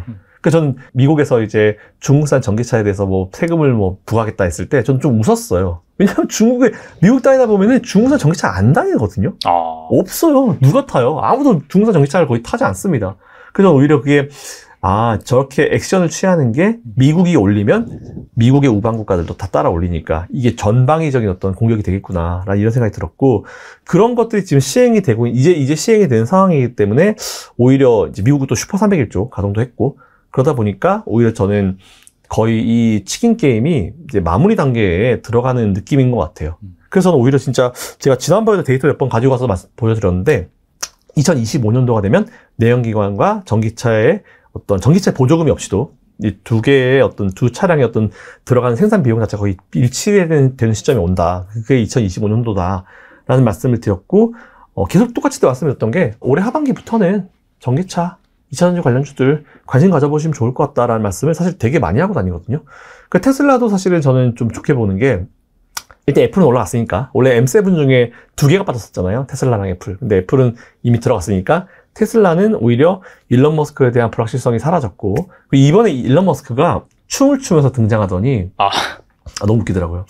춤을 추면서 등장하더니 새로운 걸 또 제시를 했어요. 근데 저는 사실은 그 생각을 또 개인적으로 한번 해보긴 해봤거든요. 테슬라를 이렇게 하면 되게 잘 될 것 같은데 FSD 그리고 이제 이런 그 로보택시를 연결시켰을 때 우리가 해외거나 어디 여행을 가면은 내 차를 잘 안 쓰는 기간이 길잖아요. 그리고 밤에 잘 땐 또 차를 안 쓰잖아요. 근데 일론 머스크가 이번에 들고 나서 꺼낸 카드가 여행을 갈 때 로보택시 모드를 딱 해놓으면은 내가 여행을 한 기간 동안 내 차가 알아서 움직여가지고 우버처럼 택시를 운영해서 돈을 번다는 거예요. 그래서 그 수익률을 테슬라와 나누는데 물론 이제 일론 머스크가 얘기한 거는 물론 사용자가 더 훨씬 더 많은 퍼센티지를 가져갈 거다. 근데 이런 것들을 딱 제시를 하면서 오히려 테슬라에 투자한 사람들한테 와, 얘 확실히 일론 머스크는 뭔가 생각이 있다. 이 사람은 생각이 있다. 벌써 로봇 테마와 전기차 테마를 두 개를 합쳐버렸잖아요. 결국 이 사람이 생각하는 건 지금 스타링크도 마찬가지지만 스타링크든지 스페이스X든지 테슬라든지 로봇이라든지 이런 것들을 다 이제 합쳐가지고 우리 생활로 만드는 게 일론 머스크의 꿈이거든요. 그래서 오히려 그런 것들 이번에 나와서 얘기했었던 게 이제 일론 머스크가 회사를 안 나가게 돼서 다행이고 그리고 일론 머스크가 그런 것도 제시했기 때문에 2차 전지의 2차 붐이 저는 불 거라 생각이 듭니다. 그 전고점도 도전을 해볼 수 있을 거다 보고 있고 그 시점이 2025년도에는 어느 정도 이제 수요급이 좀 들어와 있을 거라 생각해요. 그래서 오히려 2차 전지 투자하시려면 힘드시겠지만 전기차, 2차 전지, 테슬라는 올 하반기에는 계속 모아가시는 전략. 이미 좀 많이 올라왔거든요. 그래도 계속 모아가시는 전략이 전 지금 굉장히 유용하다. 그리고 우리나라 관련 기업들도 이제 그거와 발맞춰가지고 할 거고, 진짜 우리나라 기업들이 참 다행이고 참 대단하다 싶은 게 되게 어려웠잖아요. 1년을 넘게 어려웠어요. 네. 막 빠지고, 2차전지 끝났다는 얘기도 나오면서 막 온갖 사람들의 비난을 다 받으면서 막 증권사에서 나와가지고 2차전지 끝났다라고 막 맨날 막 리포트 때리고 이런 상황에서도 그 회사들은 묵묵하게 그냥 시장 점유율을 위해서 계속 투자하고 캐파 늘리고 막 계속 이러고 있었거든요. 근데 오히려 이제 거의 이제 그들의 이제 어려운 이제 기다림의 끝이 와가는 것 같아요. 그러다 보면 오히려 이제 붐이 다시 불면은 우리나라 기업들도 그동안 늘려놓은 캐파 가지고 더 생산을 좀 할 수 있는. 물론 전기차 배터리 단가는 떨어질 거예요. 떨어져야 정상이고 한참 비쌌던 때는 러시아 우크라이나 이슈 때문에 양극재 가격이 워낙 높았었던 시기고, 근데 그 이후에 하향 안정화가 되면서 이제 좀 많이 떨어질 텐데, 떨어지지만 오히려 수요는 더 올라가면서 매출 자체는 늘어나는 그런 구조로 갈 것 같습니다. 지난주에 아무튼 간에 뭐 에코프로비엠, 포스코프로엠 2차 전지주들이 반짝 반등하다 다시 좀 조정을 받긴 했거든요. 네. 확실히 좀 하반기부터 모아가는 타이밍이다라고 한다면 바닥은 다졌다고 볼 수 있을지 궁금하거든요. 저는 바닥은 다졌다 생각합니다. 이미 바닥은 다졌고, 이게 참 어려워요. 근데 이게 보통 이런 얘기를 하면은 누군가 또 그래요. 바닥 밑에 지하실 있고 이런 얘기 하거든요. 근데 그건 아닌 것 같고요. 만일 이런 기업들이 뭐 대기업도 마찬가지지만 삼성도 들어가 있었고 LG도 들어가 있잖아요. 뭐 다 들어가 있는 그런 기업들이 SK도 있고, 만일 2차 전지가 진짜로 잠깐 나오는 그런 테마였다라고 하면은 이렇게 돈 투자 안 합니다. 캐파 증설을 안 해요. 그래서 제가 예전에도 2차 전지가 언제 끝나는지 여러분들이 아실 수 있는 제일 좋은 힌트가 뭐다? 이런 기업들이 투자를 거둬들일 때, 투자를 하지 않을 때 더 이상 공장 증설에 대한 계획을 다 캔슬시켜버리고, 연기가 아니고 캔슬시켜버리고, 무기한 연기시켜버리거나 캔슬시켜버리고 더 이상 투자를 하지 않을 때, 그때 이 테마는 끝날 것이다. 예전에 그 맞아요. 태양광이 그랬거든요. 그래서 오히려 그런 걸 봤을 때 계속 투자를 하고 있고, 투자를 오히려 늘리고 있고, 그리고 보통 이 시장 점유율이라고 하는 거는, 테슬라도 마찬가지지만 시장 점유율이라고 하는 거는 관련 이 업종의 이 시황 자체가 좋을 때 늘릴 수가 없어요. 안 좋을 때 쭉 내려가다 보면은 결국 또 치킨 게임을 하다 보면은 버틸 수 있는 이와 못 버티는 이가 나눠지거든요. 그렇죠. 근데 못 버티는 이들은 딱 이제 중지하고 있는 거죠. 근데 그 사이를 뚫고 이제 많은 자금을 가지고 있는 회사들은 더 증설을 해버리고 다 캐파를 늘려버리면은 이게 딱 시장이 돌아섰을 때 시장 점유율 차이가 확 나는 거죠. 보통 삼성전자가 그걸 많이 해서 디램에서 이제 치킨 게임 해서 지난번에도 치킨 게임 할 때 반도체 가격이 많이 떨어졌잖아요. 근데 딱 끝나자마자 바로 반등해서 올라왔는데, SK 하이닉스도 안 돼요. SK 하이닉스도 그때 아시겠지만 감산했을 때 아무런 효과가 없었거든요. 삼성전자가 이제 우리 생산 그냥 좀 여기서 늘리지는 않을게. 딱 이 얘기하면서부터 D램이 탁 튀었거든요. 그래서 오히려 저는 2차전지 관련주들도 제가 봤을 때는 지금 바닥은 다 다졌다고 생각하고 있고, 여기서부터 올라가는 거는 이제 테슬라 빨로 뭔가 이제 시장의 분위기가 좀 바뀌어야 되는데 1년을 넘기셨기 때문에 금방 파박 바뀌지 않아요. 오히려 금방 파박 바뀌면 그 업종의 업종이 너무 가볍다라는 그런 이미지를 줄 수 있어서 제가 봤을 때는 조금 시간은 걸리겠지만 정말 앞에서 우리 시장 얘기할 때 시납으로 천천히 올라올 겁니다. 그리고 포스코 홀딩스에 대한 증권가의 시각은 대부분 우호적인데 그쵸. 거의 바닥권에 왔다는 평가가 우세하더라고요. 주가는 언제쯤 반등할까요? 저는 이것도 똑같아요. 이것도 하반기. 올 하반기부터는 좀 가시적으로 보일 거라 보이고, 최근에 만든 그 저점을 다시는 유지를 하지 않을 것 같아요. 네, 앞으로 한 2, 3년 이상은 그 저점을 보지는 못할 것 같고, 만약 뭐 포스코 홀딩스가 무슨 돌발 이슈가 발생한다라면 모르겠지만, 아니면 전쟁이 난다거나 뭐 그런 게 아닌 이상 그 저점을 우리가 다시 보지는 못할 것 같고요. 포스코 홀딩스가 사실은 대표가 바뀌었음에도, 회장이 바뀌었음에도 2차전지 쪽에 굉장히 투자를 굉장히 우리는 좀 신중하게 다가가고 있다. 좀 제대로 할 생각이다. 이런 얘기를 하면서부터 오히려 증설도 많이 하고 있기 때문에, 만약에 딱 분위기가 돌아섰을 때 포스코 홀딩스가 가지고 있는 그런 생산 능력 자체가 굉장히 좀 많이 도움이 될 것 같아요. 근데 원래 우리가 포스코라고 하면은 철강만 생각을 했잖아요.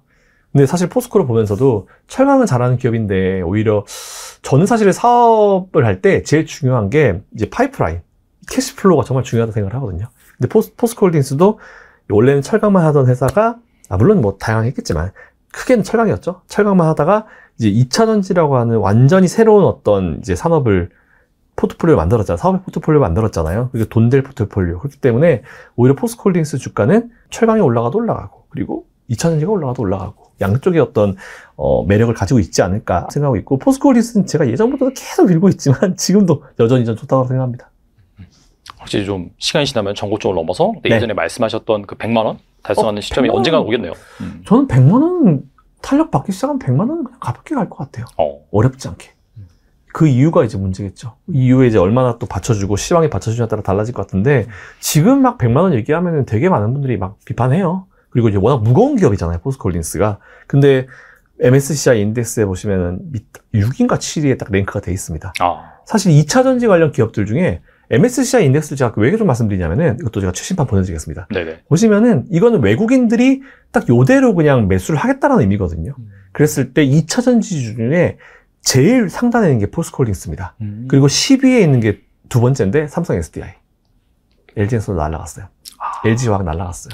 이미 외국인들에게는 좀 뭔가 매력도가 떨어진 건지 모르겠지만, 원래 LG화학이 상단에 있었거든요. 네. 한 4위, 5위까지 올라갔던 걸로 기억하는데 10위 밖으로 밀려났습니다. 물론 코리아 인덱스를 구성하는 100개 종목 내에는 있을 거예요. 있긴 있겠지만, 우리가 딱 처음에 페이지 딱 들어왔을 때 보이는 10개에는 LG화학과 LG엔솔은 없습니다. 제일 높은 건 포스코 홀딩스로 6인가 7위였고, 그리고 10위에 삼성 SDI. 이 딱 두 개 기업이 마크가 돼 있기 때문에 2차 전지 기업이지만 외국인들도 가장 관심 있는 게 포스코 홀딩스와 삼성 SDI구나. 이렇게 좀 결론 내리면 될 것 같습니다. 그리고 약간 2차 전지가 부진한 틈을 타서 네. 새로운 약간 좀 시세가 나오는 종목들, 네. 대주전자재료, 네. 실리콘, 음극재 이쪽 밸류체인이 상당히 부각을 받더라고요. 맞아요. 대주전자재료는 보니까 사상 최고가예요. 살짝 맞아요. 조정받고 있긴 하지만. 그러니까. 그래서 이런 대주전자를 비롯한 실리콘, 음극재 관련주를 어떻게 보시는지 궁금하거든요. 그러니까 보면은 이제 최근에 이 2차 전지 관련 이 섹터 내에서도 이제 양극재, 음극재, 전해질, 뭐 분리막, 이게 다 또 세부 사항들 있잖아요. 네네. 이 안에서도 사이클이 생긴 것 같아요. 그래서 이 사이클이 좀 돌아가고 있는 것 같고, 그렇게 봤을 때 뭔가 지금까지는 주가에 뭔가 힘을 주지 못했었던 그런 종목들로 최근에 이제 수급은 들어가거든요. 근데 제가 봤을 때는 지금부터는 양극재, 음극재 턴이 돌아왔을 거라 봅니다. 전해질 돌아가지고 이제. 근데 뭐 이게 보통 우리가 테마주를 투자할 때 시장의 사이클을 보통 많이 분석을 하거든요. 근데 보니까 2차 전지 내에서도 그런 소재 쪽에서 이제 이런 사이클이 생긴 것 같아가지고, 요즘에 좀 많이 제가 얘기하고 다니는 거는 양극재, 음극재를 얘기를 많이 해요. 근데 오히려 양극재 턴, 이 양극재가 사실 많이 오랜 기간 힘들었기 때문에 양극재 쪽이 좀 먼저 이제 스타트를 좀 다시 한번 끊어줄 거다라고 보고 있는데, 음극재들도 보면 최근에 움직인 애들은 한번 지난번에 돌 때 좀 상대적으로 좀 이제 시장의 시선을 받지 못했던 애들로 수급이 들어가거든요. 그렇다 봤을 때는 확실히 이 시장 전반적으로 돈이 계속 들어오곤 있어요. 지금 티 안 나게. 그러면서 이제 과거에 좀 처져 있고 관심을 못 받았던 기업들로 위주로 지금 수급이 들어오고 있기 때문에 오히려 실리콘 음극재들도 턴이 돌아올 거라 본다 치면은 계속 투자를 이어가야 된다고 봅니다. 근데 지금 대주전자재를 지금 따라가십시오라고 하기엔 좀 무리가 좀 있긴 있죠. 높기 때문에. 근데 관심 종목엔 넣어놔야 돼요. 그리고 한번 좀 턴이 돌 때, 한번 오히려 밀렸을 때, 좀 밀려줄 때는 그때 한번 투자를 해봐도 될 것 같아가지고, 오히려 저는 음극재주들은 앞으로 계속 훨씬 갈 거다. 하지만 지금 들어가는 건 좀 부담이 있기 때문에 오히려 지금은 양극재 쪽으로, 기존에 원래 대장을 했었던 양극재 쪽으로 투자를 하는 게 오히려 지금은, 시간을 따졌을 때, 시간에 대한 비용을 따졌을 때 나쁘지 않을 거다라는 그런 말씀 드리겠습니다. 그러니까 음극재랑 함께 동박 밸류체인도 좀 봤더라고요. 네. 여기도 그럼 약간 비슷하다고 보시면 네, 될까요? 똑같이. 그냥 이게 터져 있었던 애들로 다 들어가는 것 같아요. 터져 있었던 애들로 쭉 들어가가지고, 너도 이쪽이었어? 너도 이쪽이었어? 이런 느낌으로 쭉 들어가는 것 같아서, 확실히 중요 포인트는 그거죠. 어떤 이제 섹터로 돈이 들어가는 것도 중요하지만, 진짜 이게 아니라고 하면 이 업종 자체로 돈이 안 들어가죠. 근데 돈이 들어가잖아요, 지금. 그래서 저는 오히려 2차전지 관련 쪽은 어떤 쪽이든지 간에 정말 막말로 양극재든지 음극재든지 동박이든지 뭐든지 간에 일단 내가 사놓으면 내 턴이 언젠가 오긴 오겠구나. 예, 수익을 낼 수 있겠구나. 사실 이런 생각을 가지고 있습니다. 대주전자 재료 질문 꼭 해주시길 기다렸어요. 제가 잘 모니터를 하고 역시 있다가 딱 보고 계셨구나. 네. 구독자입니다. 100만 유튜버인 레앙님도 제 구독자입니다. 네. 그 대주전자 재료가 좋게 얘기하신 분은 진짜 턱 까놓고 말해서 저하고 그로스 리서치의 이재모 대표 2명 정도밖에 없어요. 다 이 실리콘 음극재, 야 그거 비싸서 되겠어? 그리고 야 음극재 그거 돈이 안 돼. 그리고 뭐 음극재에 대해서 엄청 폄하하시는 분들이 많았거든요. 이제야 빛을 발해서 너무 다행이고요. 그리고 음극재 갖고 계신 분들 마음고생 많이 하셨을 텐데 너무 좋습니다. 그리고 말씀하신 대로 지금 신고가 영역이고 이제 역대급 신고가가 13만 6,700원인가 그런데 그 가격을 향해서 가고 있고 숫자가 딱 증명해 줬습니다. 올해 1분기 실적 나온 거 중에 컨센서스를 초과하는 실적 나온 거는 딱 2개밖에 없습니다. 그게 대주전자재료 PNT입니다. 그래서 대주전자재료가 올해 그 컨센이 영업이익이 일단 숫자부터 보면 42억이 예상됐는데 20% 초과한 50억 영업이익이 나왔고요. 실리콘 음극재는 분기 최대 실적을 달성했습니다. 실리콘 음극재가 대략 분기에 87억이니까. 그러니까 그 말은 무슨 말이냐. 연간 매출이 100%씩 성장한다는 거죠. 그러니까 전체에서 차지하는 비중이 아직도 20% 초반인 거예요. 그러면 올해는 거의 40%까지 늘어나고 내년 55%, 26년에 65%까지 늘어나거든요. 그럼 좋은 게 뭐냐? 실리콘 음극재만 매출 포지션이 아니라 대주전자재료 실리콘 음극재는 나노재료라는 사업부에 포함이 되어 있고요. 형광체가 있고 그 다음에 가장 큰 비중을 차지하는 거는 MLCC 전도성 페이스트입니다. 근데 MLCC가 좋잖아요 요새. 왜냐면 삼성전기가 전장용 쪽으로 빠르게 포지셔닝 페이스리프트 하고 있거든요. 잘하고 있거든요. 전장용에 지금 3위까지 무라타 TDK에 이어서 3위까지 올라가서 삼성전기 매출이 거의 반 이상인 거죠.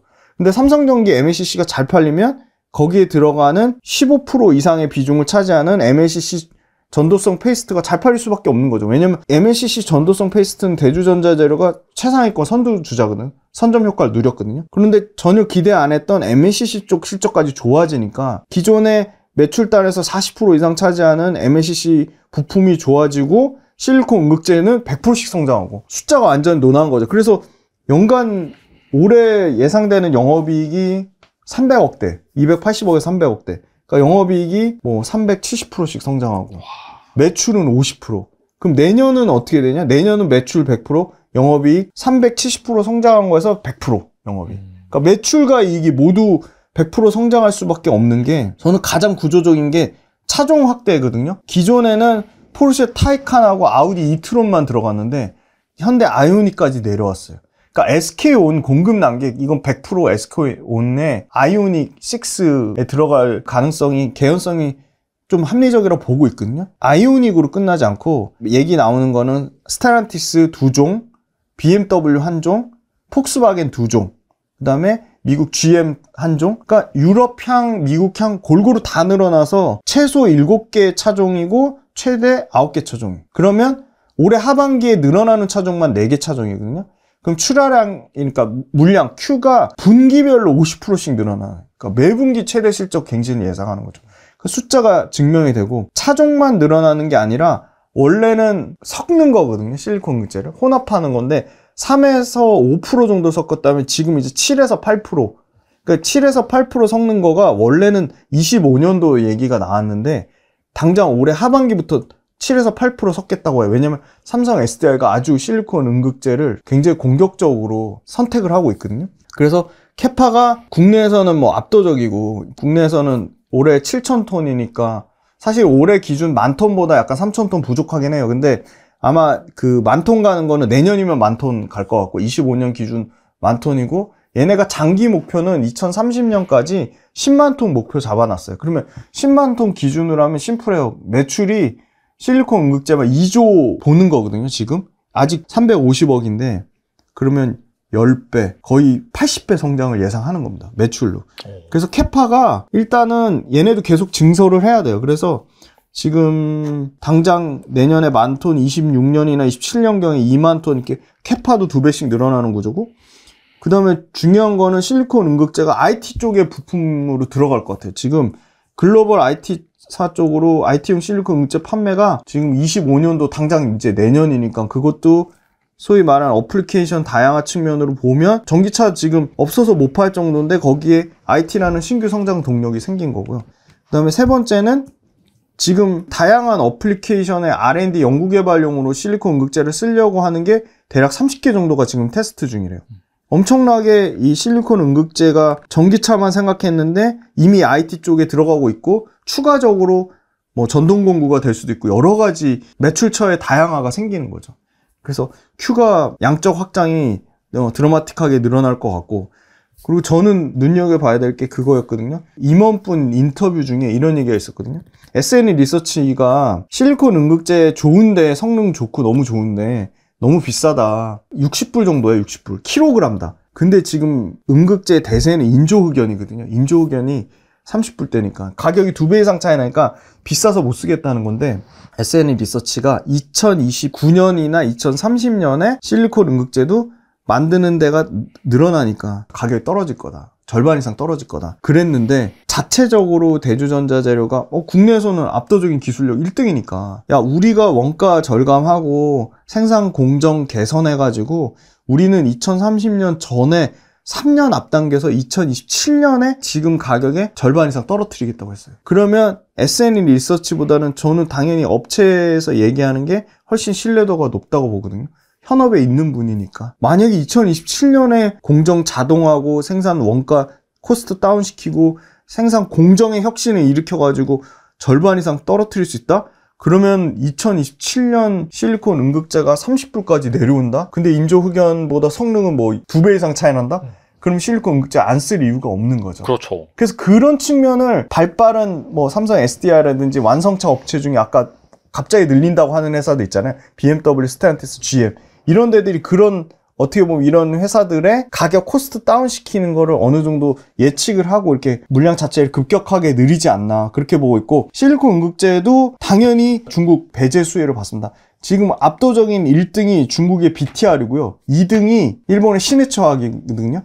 근데 BTR은 실리콘 응급제만 주력으로 하지 않아요. 물론 대주전자재료도 2025년이나 가서야 실리콘 응급제의 매출 비중이 60% 되겠지만 중국의 BTR은 실리콘 응급제도 하고요. 지금 제일 돈 잘 벌고 있는 인조흑연 쪽의 비중이 엄청 높아요. 그래서 BTR도 재고 있을 거예요. 이거 실리콘 응급제를 언제 이거 비중 확대할까.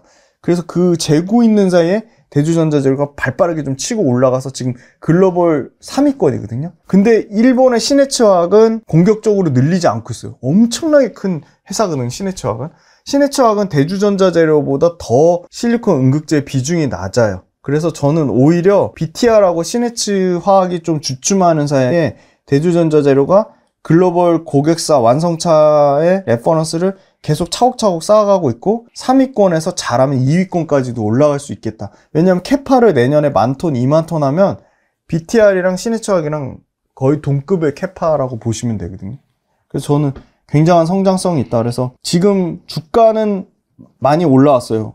신고가까지 올라왔으니까. 그러면 앞으로는 그걸 보셔야 돼. 주가 올라온 만큼 이익이 더 빠르게 올라오고 있냐. 그걸 체크해 보시면 요새 갑자기 다시 뭐 키움증권도 그렇고 목표가를 올리기 시작했어요. 다시. 그래서 내년 이익 레벨로 보면 내년에 아까 말씀드린 대로 올해 280억 정도 이익 예상하고 내년에 100% 성장하니까 내년에 500억 대거든요. 530억 대. 그러면 이제 49배 정도까지 떨어지는 거죠. 그런데 이제 실리콘 음극재 관련돼서 1등 업체니까 뭐 약간의 밸류에이션의 프리미엄을 뭐 20% 정도 준다고 하면 뭐 내년 49배가 뭐 엄청 비싼 건 아니고 지금 현재 실적 추정치로 나온 거니까 이게 분기 실적이 컨센 초과하면 당연히 실적 추정치가 올라가면서 PER은 더 떨어질 겁니다. 그래서 저는 계속 좀 좋은 상황이 최소한 앞으로 1, 2년은 계속되지 않을까. 근데 그거를 더 가속화시키는 거는 실리콘 음극재 가격이 언제 더 떨어지는 여기서. 더 올라가진 않고 있어요.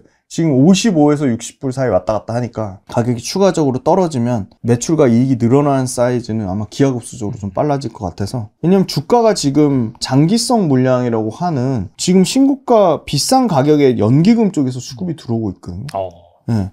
그래서 저는 연기금 들어오고 그 펀드 운영하는 투신에서 들어오고 골고루 좋은 수급이 들어와요. 사모펀드 수급 들어오고 보험 사고. 그래서 장기성 물량이 사는 걸 봤을 때는 조금 긴 성장을 보고 있지 않나. 그렇게 봐서 주가만 차별화된 게 아니라 실적이 차별화되고 있으니까 좀 계속 좀 긍정적인 관점으로 보면 좋을 것 같고, 갖고 계신 분 입장에서 수익이 나셨으면 홀라당 팔고 싶을 텐데 그렇게 팔기보다는 좀 성장률이 둔화되는 거, 그러니까 매출의 성장률이 둔화되는 거, 이익의 성장률이 둔화되는 시점, 그거를 좀 충분히 누리고 파셔도 늦지 않을까. 그러니까 결국은 2차 전지내에서도 엔캠 가는 놈이 계속 갔듯이 맞아. 지금도 그런 현상은 좀 지속될 거라 봅니다. 그럼 대주전자재로 갑자기 주가가 멈추고 갑자기 양극재로 간다? 그러긴 좀 어려울 것 같아요.